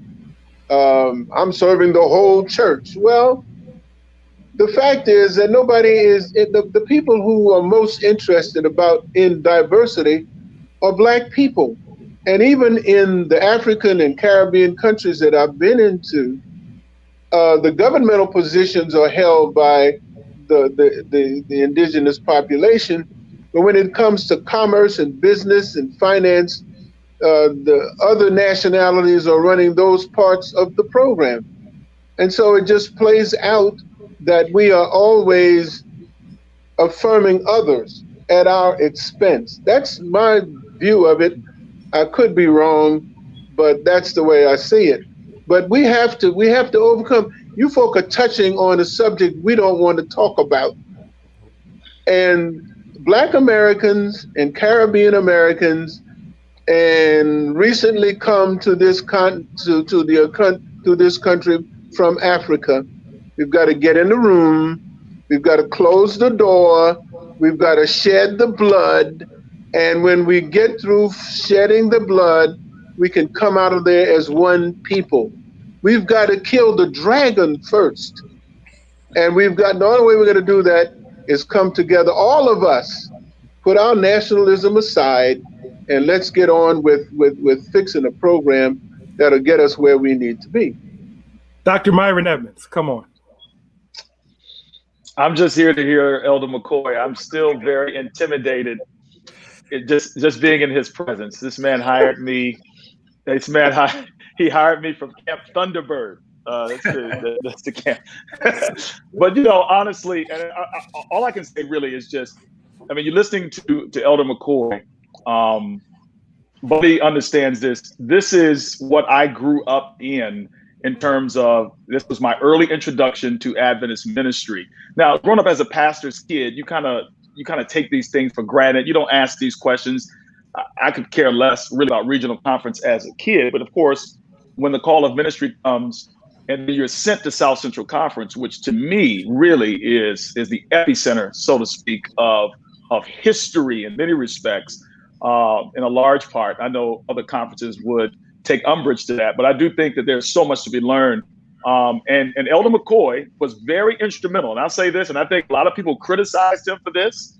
I think he is oftentimes seen as being a racist, even though I don't believe a Black person can be a racist. That's another discussion. But they may see him as being a bigot. But one of the things that he instilled in us was a sense of pride in being Black. And those words that he just expressed are words that I have repeated over and over again. And a lot of times we almost feel as if white, and this could cover a lot of territory, but it not only stems from our own identity about ourselves and what we have, but it also can be seen in our worship, etc. There are so many things about us that's just plain old white. I'm just gonna say it. And the minute you try to educate Black people to undo their colonialistic mindset that they have, this imperialistic mindset they have, we are so messed up in the head, many of us, especially when you start talking about the diversity within us, that we even push back on pro-Black conversation. And I think that's bad theology. I think it's bad. I think it's bad. I think it's bad. And I think work needs to be done to undo a lot of this. I was telling somebody the other day, I think Adventism's issues is not, somebody may take issue with this, but I don't know. I do believe that we absolutely positively have a race issue, but I think probably stronger than that is our theology. We have a theology of white supremacy. And it is rooted deep inside the minds of just about all of us. Case in point, and I'll shut up. When I preached my first evangelistic meeting, Elder Byrd, Elder Cowlisar, and Elder McCoy, I took Mark Finley's, I probably shouldn't have called his name, but I took Mark Finley's New Beginning series. Y'all remember that? Y'all remember the New Beginning series? All of the doctrinal messages were, I'd never done evangelistic meeting before. I'd seen it done, but I never did. I literally took his sermons and preached them. As I got to preaching about the true church in Revelation 13, this notion that America was uninhabited, it hit me. I'm like, well, wait a minute. We're telling people the country was uninhabited? We talk about the lamb like me? What is this? And so the influences are very ingrained and deep within us. But I wanted to say, as a word of affirmation, because I really owe this man my life and my ministry. I honor Elder McCoy. Seriously, we really don't need to be here, but to listen and be taught of this man. He instilled within us. If you came up in South Central Conference, you were proud that you were Black, period. And you believed that to go and support, he made you feel like if you were to go and support anything else but Black, you were going to go to hell. I mean, maybe not that far, but it was close enough. It was close enough. It was close enough. And so the pride, men like him, Charles Joseph, Earl Moore, etc. What a rich tradition. Yeah. What a rich tradition. And I know, let me say one more thing. We criticize the previous generation a lot, but I want to say this to every young preacher, every young adult, millennials, etc. Every generation will end up criticizing the previous generation. Gen Z is going to criticize us, right? But let me tell you something about this generation. They had guts. They had guts. They were willing to do things, and they were out of the box in their season. And so now it's our turn. And I think we must not denigrate them, but we must celebrate them and then take the next step forward. I'm going to shut up. Pam Daly.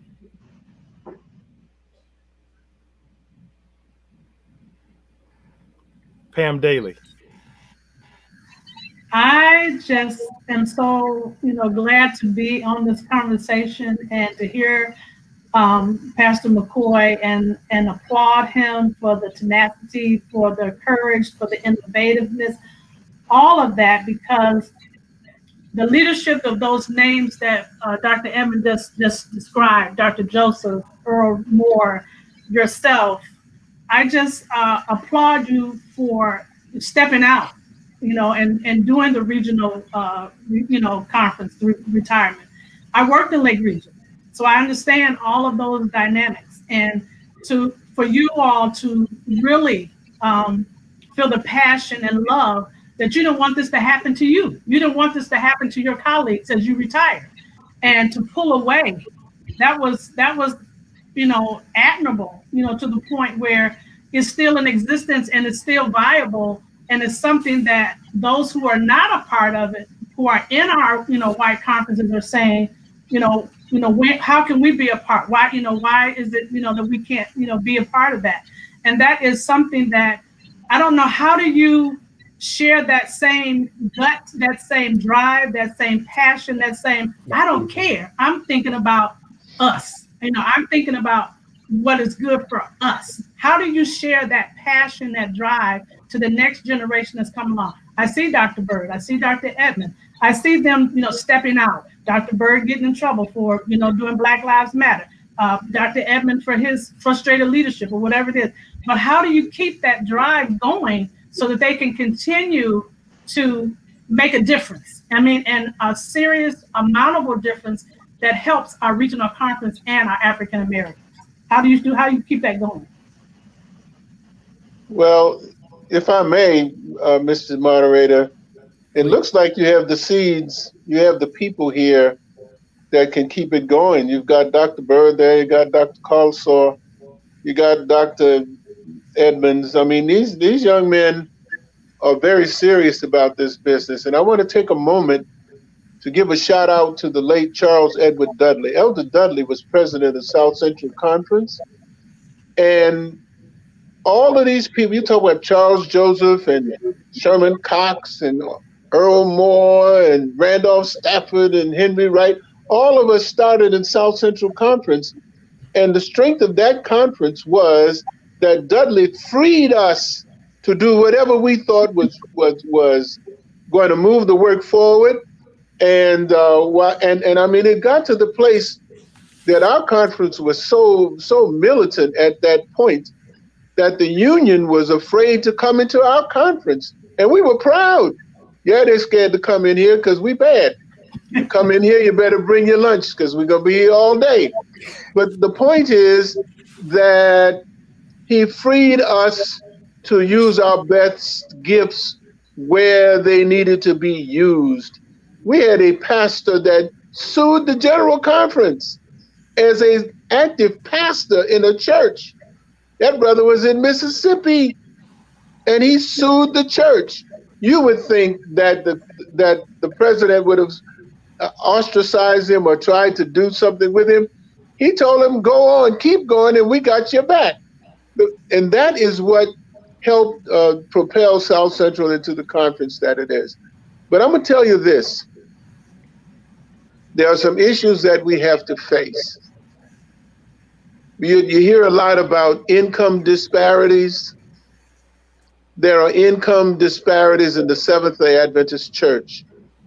If we are earning 69 cents out of every dollar, our percentages going forward should not be the same as everybody else. That's right. All right. So that you have to address those issues. And it's important because with those adjustments, however they turn out to be, and you folk have all these good fertile minds, you can figure it out. But we have to understand that all the policies written for this church were written by white people. Now you can call me a racist if you want to, but they were. And they fixed the I don't know that they're necessarily anti-black. They were just coming out of their traditions. Well, we have traditions, and let's step up and take care of our people going forward. So that's just one of the areas that we can spend the next 5 hours talking about that. Income disparities and the percentages that go forward for the world mission of the church. Let's talk about those things as a way of getting equality and equity in the church that we love. We aren't going anywhere. We're going to be here fighting these issues until the coming of the Lord. Dr. Colasar. Yeah, can you hear me? Yes, sir. Yeah, so there are a few things, and I just want to applaud Elder McCoy. Just sitting and just listening to him is refreshing. But I'll start with this as I've been processing everything. Particularly with the Caribbean mind, if you want to make a shepherd dog protect the sheep, you get that dog to drink the sheep's milk. And once it has the sheep's milk inside of him, that DNA, he will protect the sheep. Now, when another dog comes up and tries to talk to that dog, he will attack the dog that looks like him just to protect the sheep. The Caribbean mind has been colonized with the milk of the colonizer. And so when a Black person comes and tries to tell them this is what it is, he will embrace what the colonizer has told him and reject what somebody who looks like him is trying to educate him. And I think with the Caribbean mindset, what has been told is that Americans are lazy, is that Americans don't want to work. And the reason why they are where they are is because of that. They're not talking about systematic injustice. What's interesting about that is this, is that the Caribbean people that come to America are not the lazy ones, are not the ones that work, are not the ones that did not fight hard to get out. We get the best of the best from the Caribbean that come here and work. They flee the Caribbean to come here for better opportunities, and then they fault the American because they say, oh, they didn't take advantage of it. But they have not been touched with the infirmities, I say, or the injustices that the African American has faced in America to understand their context. But this is what's true. They have had injustices in their country that they have fled from to come here to drink the milk and honey that Black people have fought so that can open the door. That's the first problem. And then the other problem is this, is that I see when we talk about going forward, Black people can't make their own table in the master's dining room while using the master's dishes, forks, and knives. We have to create our table outside of their system and then begin to talk about the things that are for us. Because what we're constantly doing is assimilating to be accepted by them. And when they say, no, we're not, you can't raise your salary for your Black pastors, or you can't do that. That's why what Elder McCoy did was so pivotal and monumental by creating a retirement program. We need to continue to have the I want to say a proper word, the courage, that's the word I'm wanting to, the courage to do what we need to do for our people, regardless of what other people say. And stop looking for white validation, for white acceptance. Be Black, be proud, and do it. Who cares what other people say? Because our people are dying. Right. Because we are too concerned about trying to climb a white supremacist ladder rather than trying to make our own ladder because we have all the tools. I'll have mercy.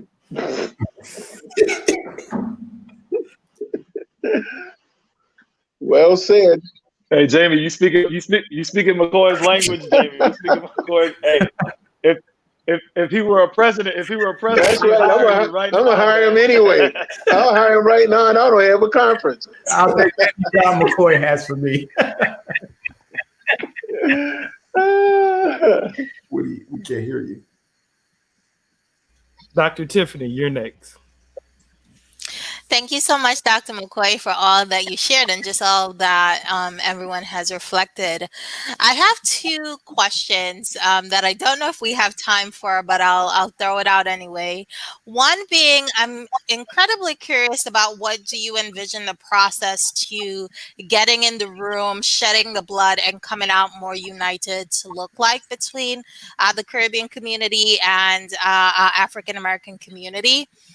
Particularly as someone who I feel like kind of hangs in the middle as a Caribbean individual leading an Adventist social justice organization and bucking up on some tension over time around how that is received overall, particularly in regional conferences. And two, I also wanted your thoughts on last week we had a panel on decolonizing the Black Adventist mind.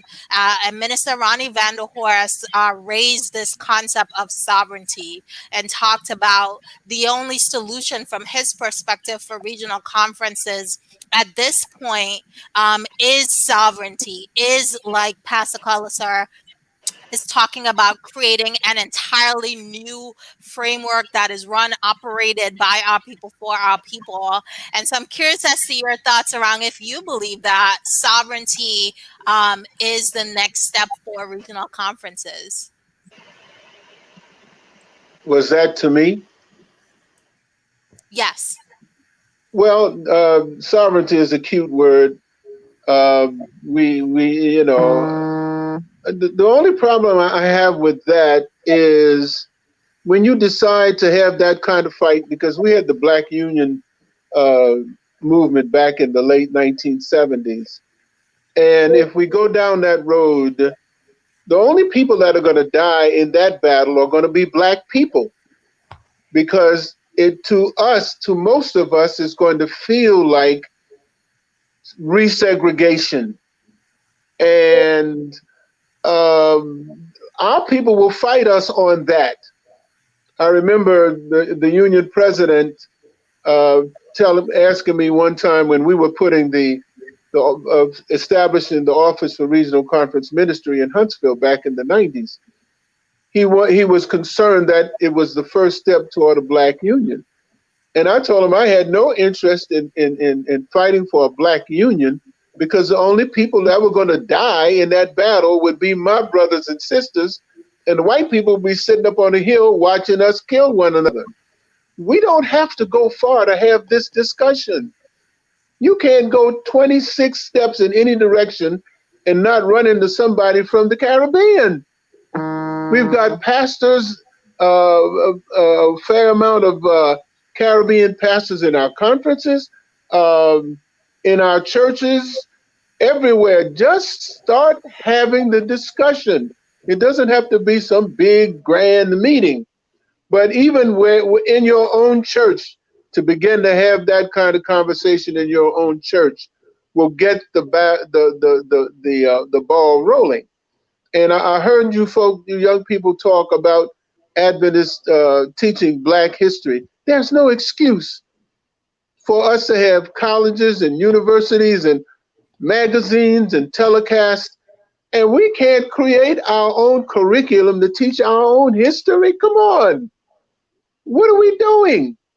So we have the wherewithal to do it. I'm just not so sure that we have the pride enough to make the step, because it may look like we are separating ourselves. Mm-hmm. And we don't want to reintroduce segregation. But I'm gonna tell you one thing: you better get a healthy dose of self-respect, or you're gonna be discriminated against until the coming of the Lord. And I mean, there are people. Dr. Ella Simmons has a program, an after-school program that she developed years ago before she even got to Oakwood. Because as a member of the Louisville Church, I asked her to develop an after-school program that would run on 2 tracks, one for Adventists, one for non-Adventists, and teach our history to our children. That's 20-some years ago. So we have the people in our communities to do this. We just have to have the people that will step up and lead the charge. Dr. Bird. Thank you. It's good to see you, Elder McCoy. Like Dr. Edmond said, you hired me. Our roots go deep and deeper than that. And you hired me, it's hard to believe, 26 years ago.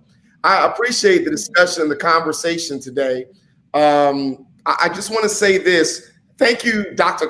Calazar, for your comments. Dr. Llewellyn, Sister Pam, Dr. Edmond, all of you all have been great on this. I could just simply say ditto.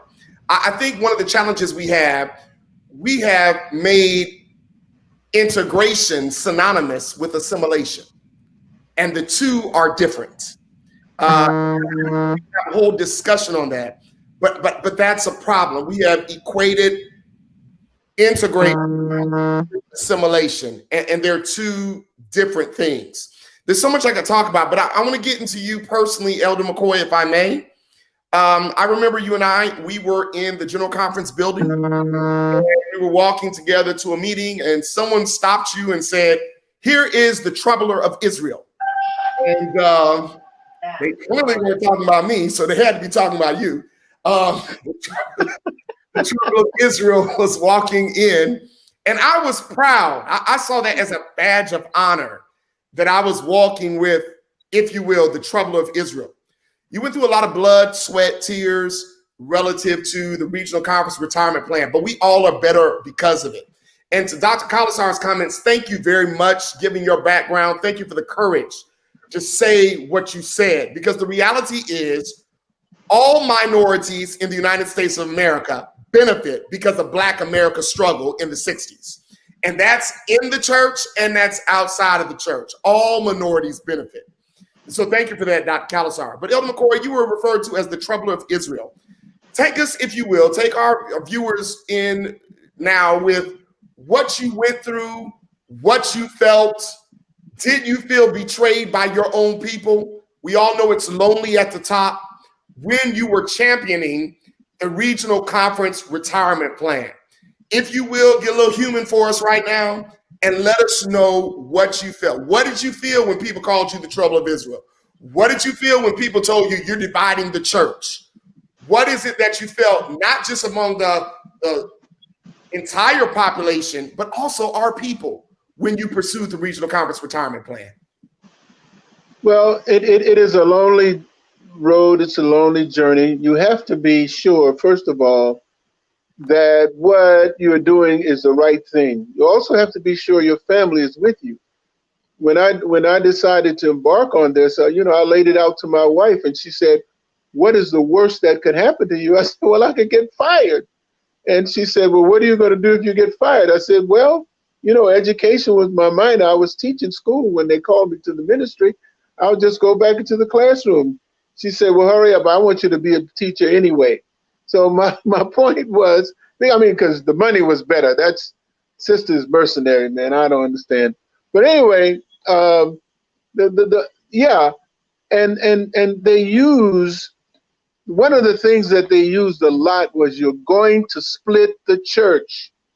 That was coming from within our conference. I had to go throughout this conference with town meetings for 5 or 6 or 7 months to get all the people on board with it. And they were concerned that it was further segregation. When I told them what was at stake, they understood it and they were ready to go forward when they understood the issue. But yeah, one of the things that they talked about a lot was, you're ruining your upward mobility and you won't be able to go on to the higher levels of the church. Man, I don't care about that. I'm trying to get to the place where our people can retire with dignity. So, and there were all kinds of meetings with various and sundry people. I was trying to buy back the old Riverside Hospital, and if I had the money and the wherewithal today, I'd buy that building back. That's a historical building in our ranks here in Nashville, Tennessee. I had a general conference high official tell me, if you back off of that retirement, we'll help you get the old Riverside Hospital. And I looked at that dude, I said, I'm sorry, I looked at that brother, I said, come on, man. A hospital versus decent retirement for all of our people, that's no contest. So the point is that you have to be willing to pay whatever that price was. And I was prepared to do it. And I don't want to pat myself on the back, but after I get on this side of it and look back, I enjoyed the struggle, because to see our people grow and to accept this. But I also had an executive committee in South Central Conference that was willing to take this journey with me step by step. And it reminds me to go back and salute Elder Dudley again for the foundational work that he did, that when I came along, to continue the struggle, not to tear down what he did, but to build on it. So yeah, personal, these guys were, hey man, I've got a nice condo down on the Gulf of Mexico. Whenever you want to go down there, take your family. I never went because I didn't want them to feel like they were doing a favor for me. If I'm going to go down on the Gulf, I'll go to a hotel before I go to your private thing, your beach set up, so that you can say, yes, I had Joe McCoy down there and his blah, blah. No, I'm not going to give you the satisfaction of having that kind of feeling. But yes, there were threats, unbelievable. And even working with the regional conference presidents, it took us about 3 years to get everybody on board. And when we finally made the step, one of the conferences didn't go with us. We had a big meeting at the general conference, and one of the regional conference presidents told the general conference personnel, I'm not with them. Don't count me with them. And we blew past him like he had missed the bus and kept getting up the road with what we had to do. So yeah, it was not easy. I don't think that I lost a real friend along the way. I may have picked up a few, but once we got this thing done, then you'd be surprised that everybody talking about, yes, we were in it from the very beginning. I was supporting McCoy, the blah blah blah. There was an event that was held about a year and a half ago, and one of the people up bragging about what we had done was one of the people that was not for us. Okay, and strangely enough, I understand that one of the people in the banquet at the time was telling everybody at his table, he's lying. He wasn't with Elder McCoy. I was on that committee. He was not with us. So there was a struggle in our ranks, and then we had to fight the people from outside the ranks. But by the grace of God, we made it. But let me say this, and then I'll get off this horse. The retirement plan was not the destination. It was one of the stops along the road to progress. There are other things you have to do to move our people forward, and we best get on with it because time is fleeting. I want to follow up Elder Woods. I have Go to, ahead, please. Go ahead. We got to wrap it up. Go ahead. All right. And thank you for reminding us sometimes the people you helped the most appreciated the least, because some of the very ones who were against this plan are the very ones who are now benefiting from the plan. But may God help us all. You talked about in the future, this was not the destination. This was just one of the things. I'm very curious. Help us understand, what are some of those other things from your perspective that we need to continue to push through at this stage? And I want everyone to understand, Elder McCoy, he and I, we talked, great conversations. All of this is within the context of reaching our people. All of this is in the context of evangelizing our people, having our people come into a saving relationship with Jesus Christ. That's why we do what we do. Elder Bryant said it, our new NAD president said it. It's a proven fact, and I don't have the source that he cited, that persons who are evangelized by their people group, there is more effectiveness with that. All that we are doing, all that we're talking about is so that we can evangelize our people. They come into a saving relationship with Jesus Christ, and Jesus can come. So I don't want anyone to lose sight of that. But Elder McCoy, what are some of the things from your perspective that you feel we need to push through at this time, in as much as there are additional branches? Regional retirement was one. What are some of the others? Well, Black people need to take control of everything that's Black. Oakwood is not a general conference school. That's a regional conference university. That's ours. We put in 5 or 6 times more money than does the division or the general conference. That's our school. So we need to take that over. There's no reason for Message Magazine to be struggling. Okay? That's our magazine. Breath of Life should not be standing around waiting for some crumbs to fall. Listen, our people set up an entire community in Tulsa, Oklahoma, with banks and grocery stores and everything that they needed all those years ago. And we have, if we would stop buying the opinions of us, others' opinions of us that we cannot do, we can get on up the road. So I say, let's take all of our stuff off the plantation and demand the adjustments in whatever the finances are, so that all of these things are healthy. They should never struggle. The other thing we have to deal with, we've got to follow our brothers and sisters who have left our institutions, our schools, and our congregations and have gone across the Jordan. We need to go. Don't let those people walk away from our institutions. Follow them over to the white church and let the air out of their tires every Sabbath so they have to call a record to get home. My point is, this is the kind of struggle we're in. We are battling for our lives in this church, and we have the wherewithal to get it done. And I'm telling you, my friends, those are just a couple of things that I thought of right off the bat. But let's take all of our stuff off the plantation and run it ourselves.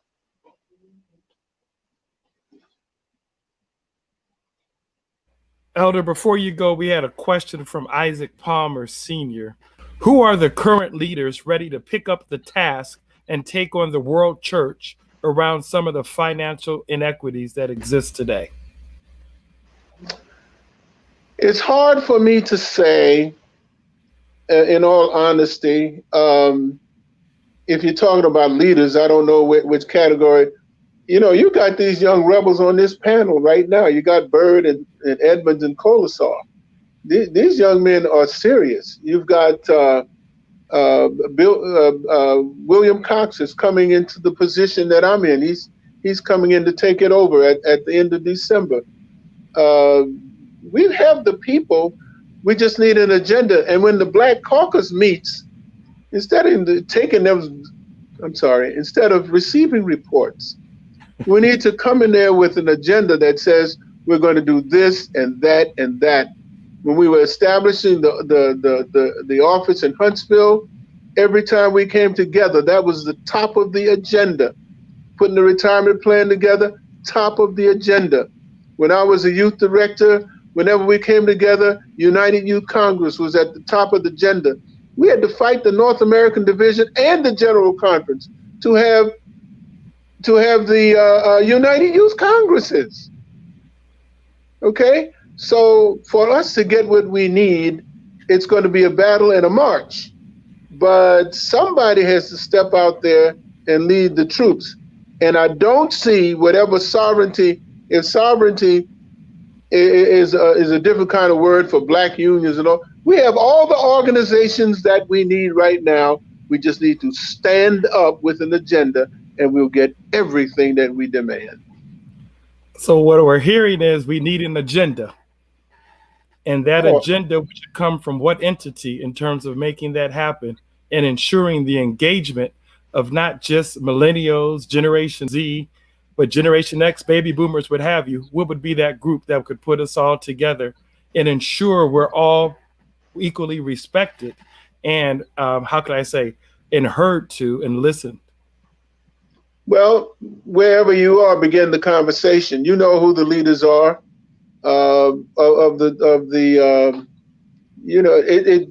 getting the retirement people in gear is easy. Those people are ready to go yesterday. If you're talking about ORCM, whoever's leading, the leader down there, whenever we come together for these caucus meetings, you have a right to put certain things on the agenda. All right. So I'm just saying, start where you are. Start in your local church. You know what? That is the most powerful entity in our organization. You get a church talking about these kinds of things and invite the leadership of the conference in to have the discussion. That will help to move the agenda. It will help those conference leaders to know that they have backing. And I will say this, man, the Lord called us into this ministry because we are eagles. Don't let the church give us walking lessons. Eagles fly. If you let the church do to us what has happened in previous generations, we'll have eagles walking around the barnyard, scratching for feed like chickens. You're called because you are an eagle. Fly. Ladies and gentlemen, you've heard it from Uncle Joe, Bishop McCoy, the elder himself. He's unapologetically secure in who he is and who he serves and how God has blessed him in the many different battles that he has gone through. He's battle tested and he's scarred, but he's ours. God bless you, Elder McCoy. Thank you so much for the support that you have given us here, but also for the Conscience and Justice Council.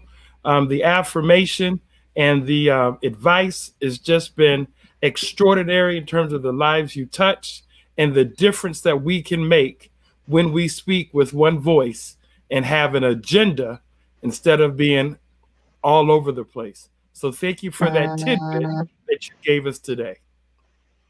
Tidbits. You gave it. I'm sorry. Let me do it singular. Let me do it plural. Do it correctly. Tidbits and affirmation. Well, thank you for having me on. God bless. All right. Focus 10 o'clock. And you're still listening. So we have, last but not least, a dynamic person in her own right, and Diane Thurber, the Executive Director of Christian Record Services. Diane, we appreciate you being on this long, and we apologize because we definitely want to get you on right now to share your story, because it's a fantastic story.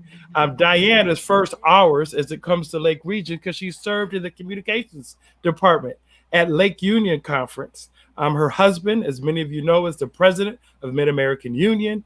They did a dynamic prayer for us with regards to rallying for Black Lives Matter 2. She is a true Christian. I mean, there's just no other way to describe it better than that. A true Christian, complete and total authenticity. And we did not want to do this show without her inclusion. We appreciate you staying here. And we're going to be here as long as you want to be here because you waited to be a part of this conversation. But thank you. We saw your comments in the private chat. And I just thought some of them were profound. If you guys haven't had a chance to take a look at the private chat and some of the things that she shared, it was just amazing.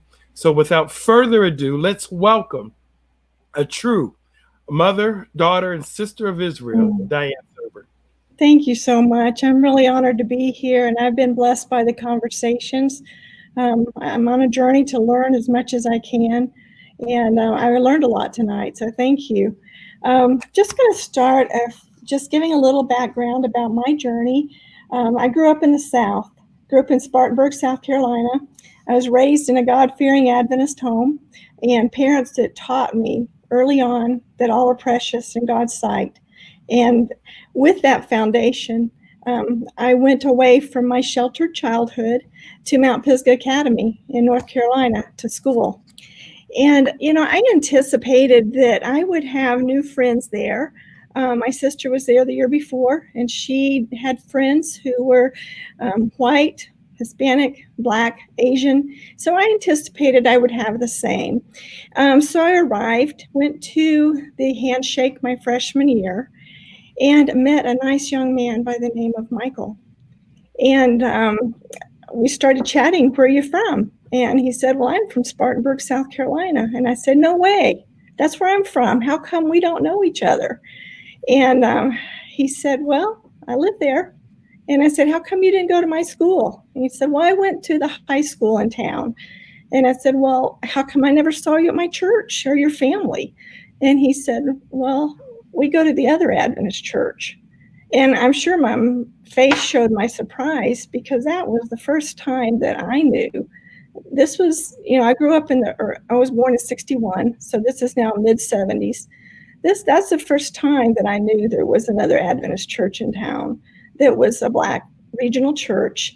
I later learned that church was started in 1905 by evangelist D.E. Blake. So that was my introduction to regional churches and regional conferences as a teenager. And I have to admit that it did not make sense to me then that there was a white and a Black church in my hometown. I had been fairly sheltered from the civil rights movement, even though I was in the Deep South. My parents were not political activists. We did not listen to the radio. We did not even have a television in the house until I was older. And so it was just, I was in my little bubble till I went away to school. And so I did not experience the trauma that a lot of other kids my age did in the 60s. So I did not fully understand the reasons behind regional conferences like many others don't. And I always wished that there was not separation. I thought we were missing out on a lot. As I started to hear about some of these well-known preachers who were Black, I started feeling like there was a piece of Adventism that was missing for me. And I heard about musicians like Eleanor Wright, who wrote so many wonderful songs. And I've heard some of them since then. So I just felt, to be honest with you, I felt a little cheated that our two churches were not together back then. But it wasn't until I married my husband, Gary, and he became a pastor, and we started moving around the division, and we began to get educated about regional conferences. We learned that our church had not been inclusive. We learned that there were quotas in our Adventist schools. We learned that there were not opportunities for leadership at the levels of our church, and there were barriers to giving input into our church decisions and our practices and policies. So we began to understand the significance of the regional conferences. When we served in the Michigan Conference in the early 90s, we hosted an area music festival, which was a combined initiative of local and state regional conferences. And it was at that time that really we were exposed really to the beauty of a broader fellowship with our regional conferences. We later served in the Indiana Conference, and when we had a Sabbath off, we chose to spend some of those Sabbaths in worship at the Capital City Church in Indianapolis, the regional church. Why? Because we were warmly welcomed there, and we were blessed by the fellowship and the worship. When we were later back serving in the Lake Union Conference, my husband Gary and I had the opportunity to participate in several 70-year regional celebrations where we listened to the stories of pain and progress with the regional conferences and the church at large. We also collaborated with Elder Don Livesay on a statement of apology to the Lake Region Conference on behalf of the Lake Union Conference, which was shared during a camp meeting in 2015 at the Lake Region Conference. And it was meaningful to witness the response of this apology statement then, and it impacted us personally significantly to that day. So we have spent some time reflecting on the value of regional conferences. Do we wish our forefathers had been inclusive all those years ago? We certainly do. But do we see the tremendous blessing of regional conferences now? Yes, we do. We visited many regional churches. Gary has been an administrator or a pastor in 8 conferences. Not all of those conferences have had regional churches, but we have been blessed by the relationships that we've developed as we have served different parts of the division. So we sat down together and we kind of made a list of some of the areas that we've identified that are really significant about the work of the regional conferences. And I want to just start with diversity. We haven't been in one regional church yet that does not include a variety of cultures and nationalities. We can see Africans, African Americans, Islanders, Caucasians, Hispanics. There's a misnomer that our churches are segregated with just whites and blacks, with regional conferences and state conferences. We see much more diversity when we visit the regional conferences, and the fellowship is always sweet. We've always been welcomed, but we have learned. Gary's just now interviewing a series of people to talk about their experience in growing up in our church. One that he did this week shared with him that he is not welcomed or doesn't feel welcomed in the white churches, and that sometimes people will move off the row when he sits down or move to another row. And I will say that this does not happen when we visit the regional churches. And many of the times they have no idea who we are when we walk in the door. And it's heartbreaking to know that that is the experience. But I will say that we are thankful for the regional conferences because anyone who goes in those doors, I believe, will feel welcomed. The next thing is your music and your worship. Now, your churches are not all the same. Just like the state conference churches, some are more traditional than others. And this provides a lot of variety and an opportunity for diverse worship experiences and expression. But I would just say I'm often deeply moved by the emotional expression that comes through in the music. It's just such an expression of the journey. And I love that. So I enjoy the diversity of music and worship. The other thing that we've noticed is the regional church's strong commitment to families, to children, to young people. We saw this first when Gary was youth director of the Michigan Conference, and Shiloh Church, we'll give them a shout out. They were always bringing their Pathfinders up to Camp LaSalle for winter camp, and with much enthusiasm. But there was AY, and there was the oratorial competitions in the Lake Region Conference, and the churches that encouraged confidence and independent thinking. And you are powerfully mentoring the next generation of leaders for our church and society, both young men and young women. This is something remarkable. I will also tell you, I saw one comment about, is there no collaboration between state and regional conferences? I will tell you that Joseph Warren of the Lake Region Conference and this white woman started Michigan Men of Faith together because he wanted to see men's ministry growing in Lake Region, and we wanted to see something in Michigan Conference. There has been some collaboration, and it was really a benefit for both conferences at that time. Service. Regional conferences promote and participate in community service like none others. When there is a need or a crisis, you're there. Regional conferences show up in full force. Inner city ministry and evangelism. Let's face it, regional conferences are serving and pastoring in communities that would not be reached otherwise. You're going where others may not be willing to serve or may be afraid to serve. And we see that, and God sees that, and He is blessing your conferences in your churches because you're partnering with Him to reach all of humankind.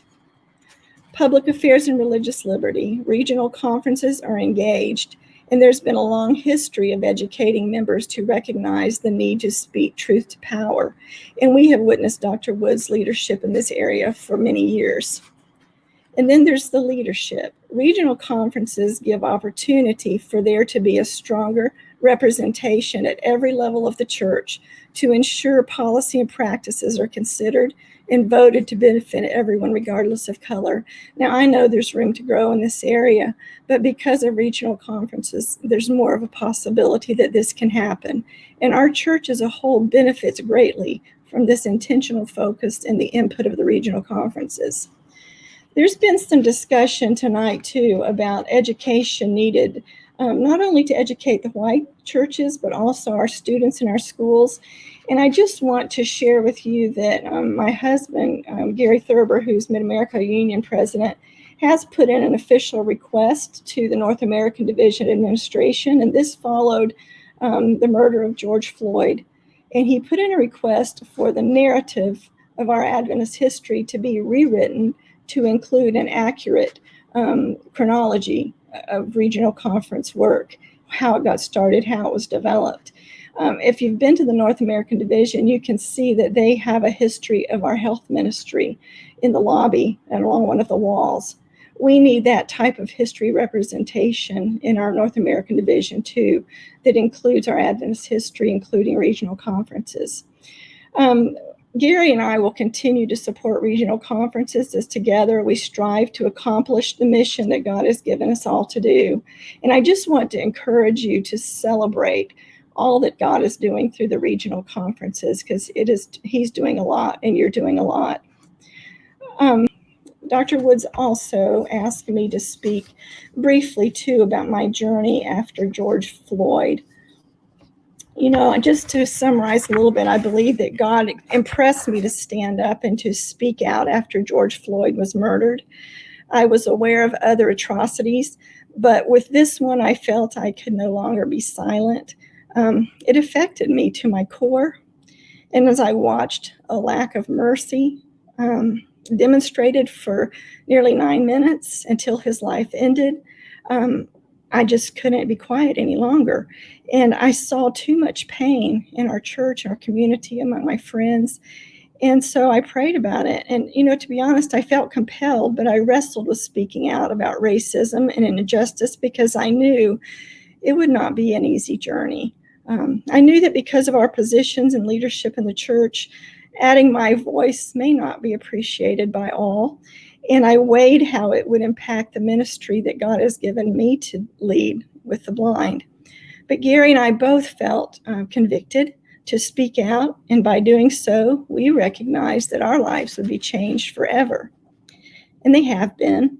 But I asked God to help me be part of the solution to bring healing in our church and through that to the world. And I asked him to keep me from doing harm in the process. And this is a prayer that I return to frequently.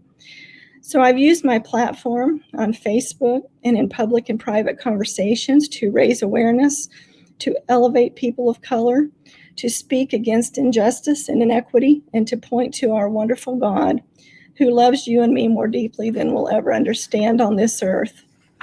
So here's what I've experienced so far by taking a stand. I have lost friends due to the content of my messages. I've been told I should stop the shame and blame and just focus more on service in the community. I've been told to quit posting messages that are political and divisive. I've been told some are concerned with the direction I and the church are headed. And I've been called names and disparaged publicly. But on the other hand, I have had Black friends thank me for having courage and giving them hope because they are tired of the struggle. And it helps seeing someone who is white and in church leadership stand up and speak out. I've had Black friends say they believe I am sincere in trying to be anti-racist, and they are praying for me. I've had Black friends suggest movies and documentaries and books to watch or books to read to help me on my journey. And I've also had white friends thank me for speaking out too, because in seeing my posts, they realized they had been silent too long too. And I want you to know that way more white friends and colleagues have been supportive than those who have been critical. And I believe there is a white community in our church that is waking up and becoming more engaged as never before. I've had white friends also suggest books to read and help me grow on my journey. My library is actually expanding in ways it never has before. I've begun to read a book with some of the union president's spouses, and then we discuss what we're reading and what we're learning. I've also started reading a book that a classmate sent me from Academy. I'm reading it with my husband. We're reading a chapter every night, and we're talking about what we're learning. And we're planning to read Protest and Progress together too. So we're reading these books, and we're gaining a profound respect for the Black members of our church who have hung in there, despite the many insensitive, unaware, or naive comments or blatant systemic racism, the decisions of the church through the decades that have been harmful. We have such a deeper appreciation for your commitment to your Savior and to your church as we better understand what the struggle is and what it has been. God is changing me. He's opening my eyes. He's expanding my heart. He's guiding my words and my actions. And Gary and I are committed to stay in this conversation, in this battle, and to lend our voices and our votes to justice and equity in the church and in the community. And in closing, there's just several scriptures that compel me to continue to stand up and stand beside and speak out.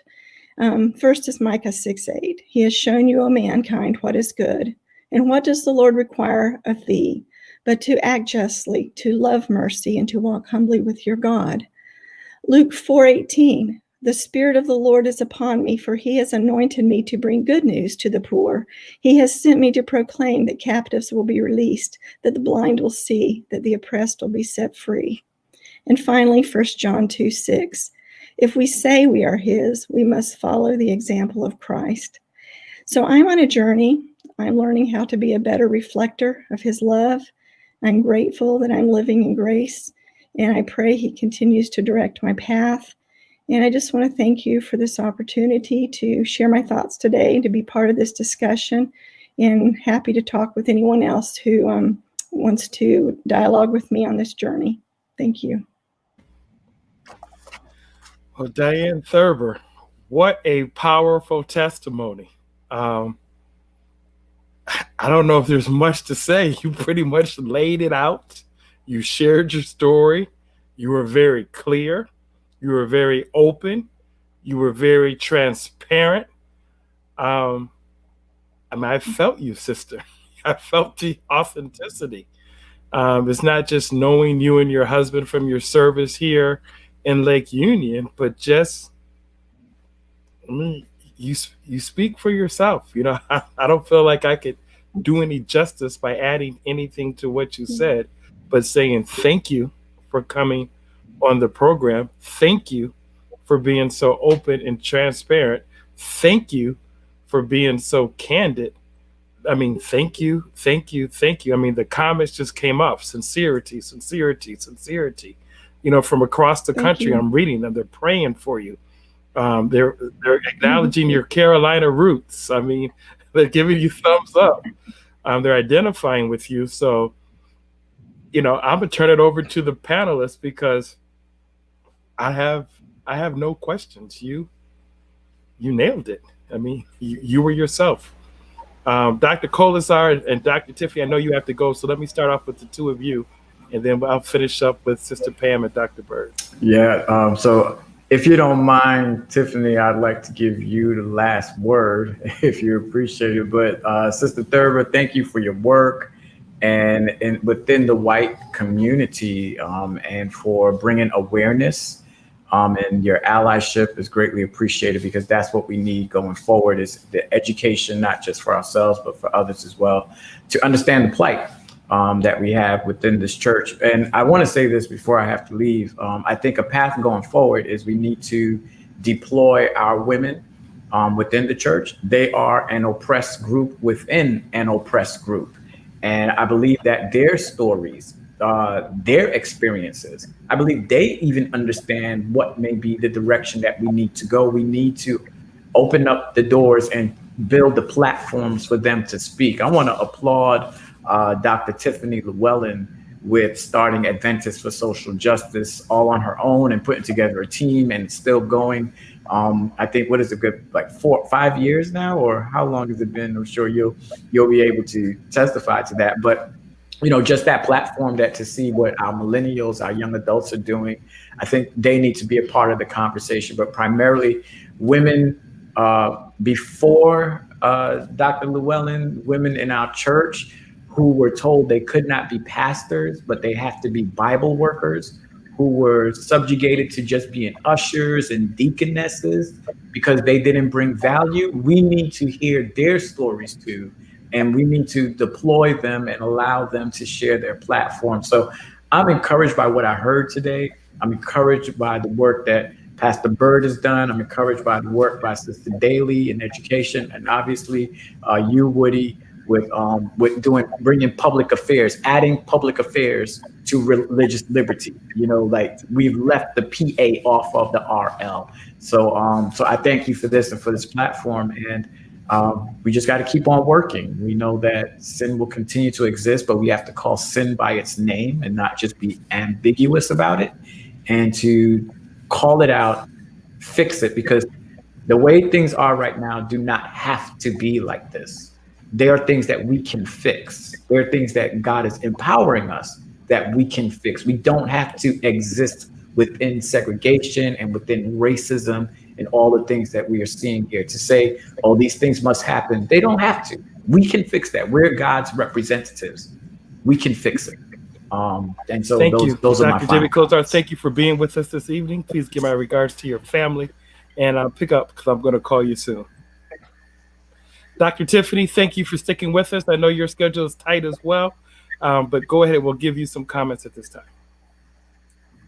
Yeah, thank you so much, Jess, for being a part of this panel and joining with so many of the pastors that I look up to and learn from, and leaders, and truly, truly excited to see where we go next, and how we really create some steps that can help transform and empower our communities and our people.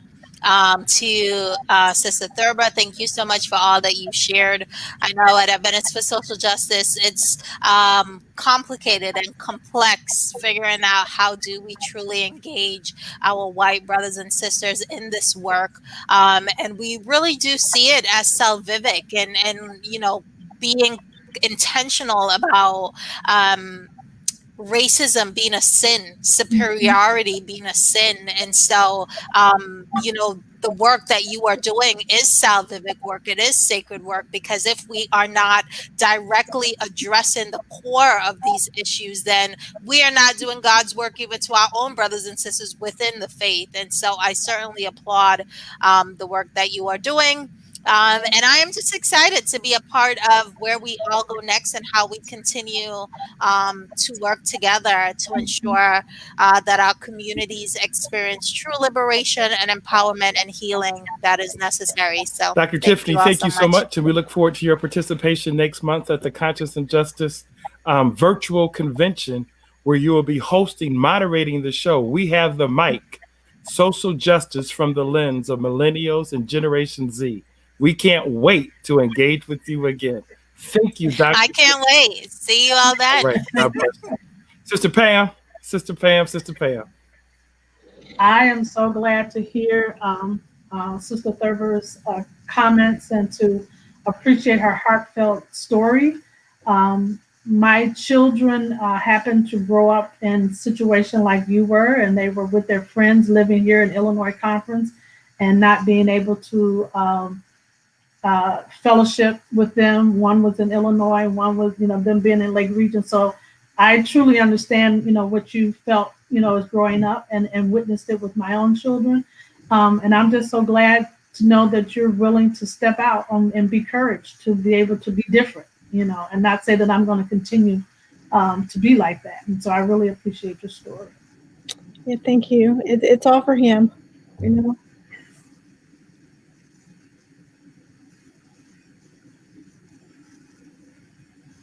Dr. Carlton P. Bird.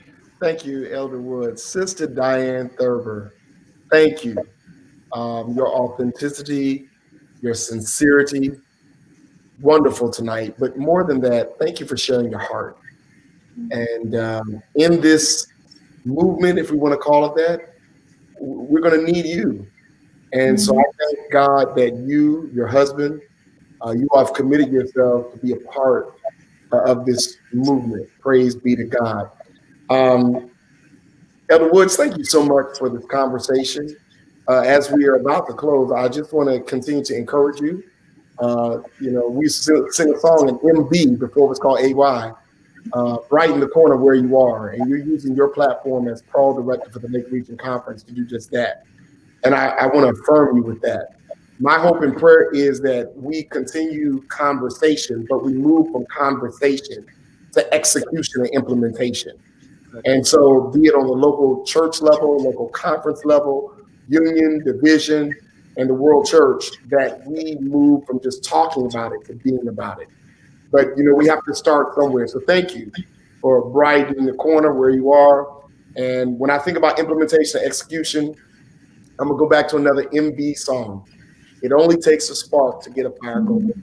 And I pray that this has been a spark, and I pray that a fire get going within our church. Well, like you said, it's implementation, execution. Elder McCoy says, the saying goes, if you want to change the world globally, you have to act locally. Yeah. And so it's at the local church. So to our generation, to the millennials, to Generation Z, to the baby boomers, what have you, the fight is still at the local church. We can have change. Yeah. And it's okay to hold our leadership accountable, but walking away is not the answer to addressing systemic oppression. Walking away is not the answer because we've had a door shut in our face. Walking away is not the answer because our own people turned against us. Walking away is not the answer despite all the barricades and obstacles that may come into our path, because greater is he that is in us than he that is in the world. We hope as a result of the panelists that you've had this evening, as a result of the special guests who shared their testimony, that not only you have been inspired, but challenged and motivated to brighten the corner, as Dr. Bird said, where you are, and make a difference in hastening the soon second coming of Christ, because you respect the fact, as it says in Genesis 1:26 and 27, that all men and women are created in the image and likeness of God. Consequently, they deserve our respect, whether you agree with them or not. They deserve our respect, whether you look like them or not, simply because they're created in the image and likeness of God. So as we make these changes, we do them respectfully, but holding truth to power, because we serve a God who sits high and watches low and cares for his children. Thank you so much for listening to PARL today. God bless you, and we'll look forward to you tuning in on Sabbath, September 12th at 7 o'clock p.m. when we bring on the session Pastoring in a Pandemic, featuring Dr. Abraham Jules, Dr. Ainsworth Keith Morris, Pastor Kimberly Bolgen, and Pastor Tricia Winpay. Tune in then, but until then, God bless you, God bless your church, and God bless each and every one of us. Good night.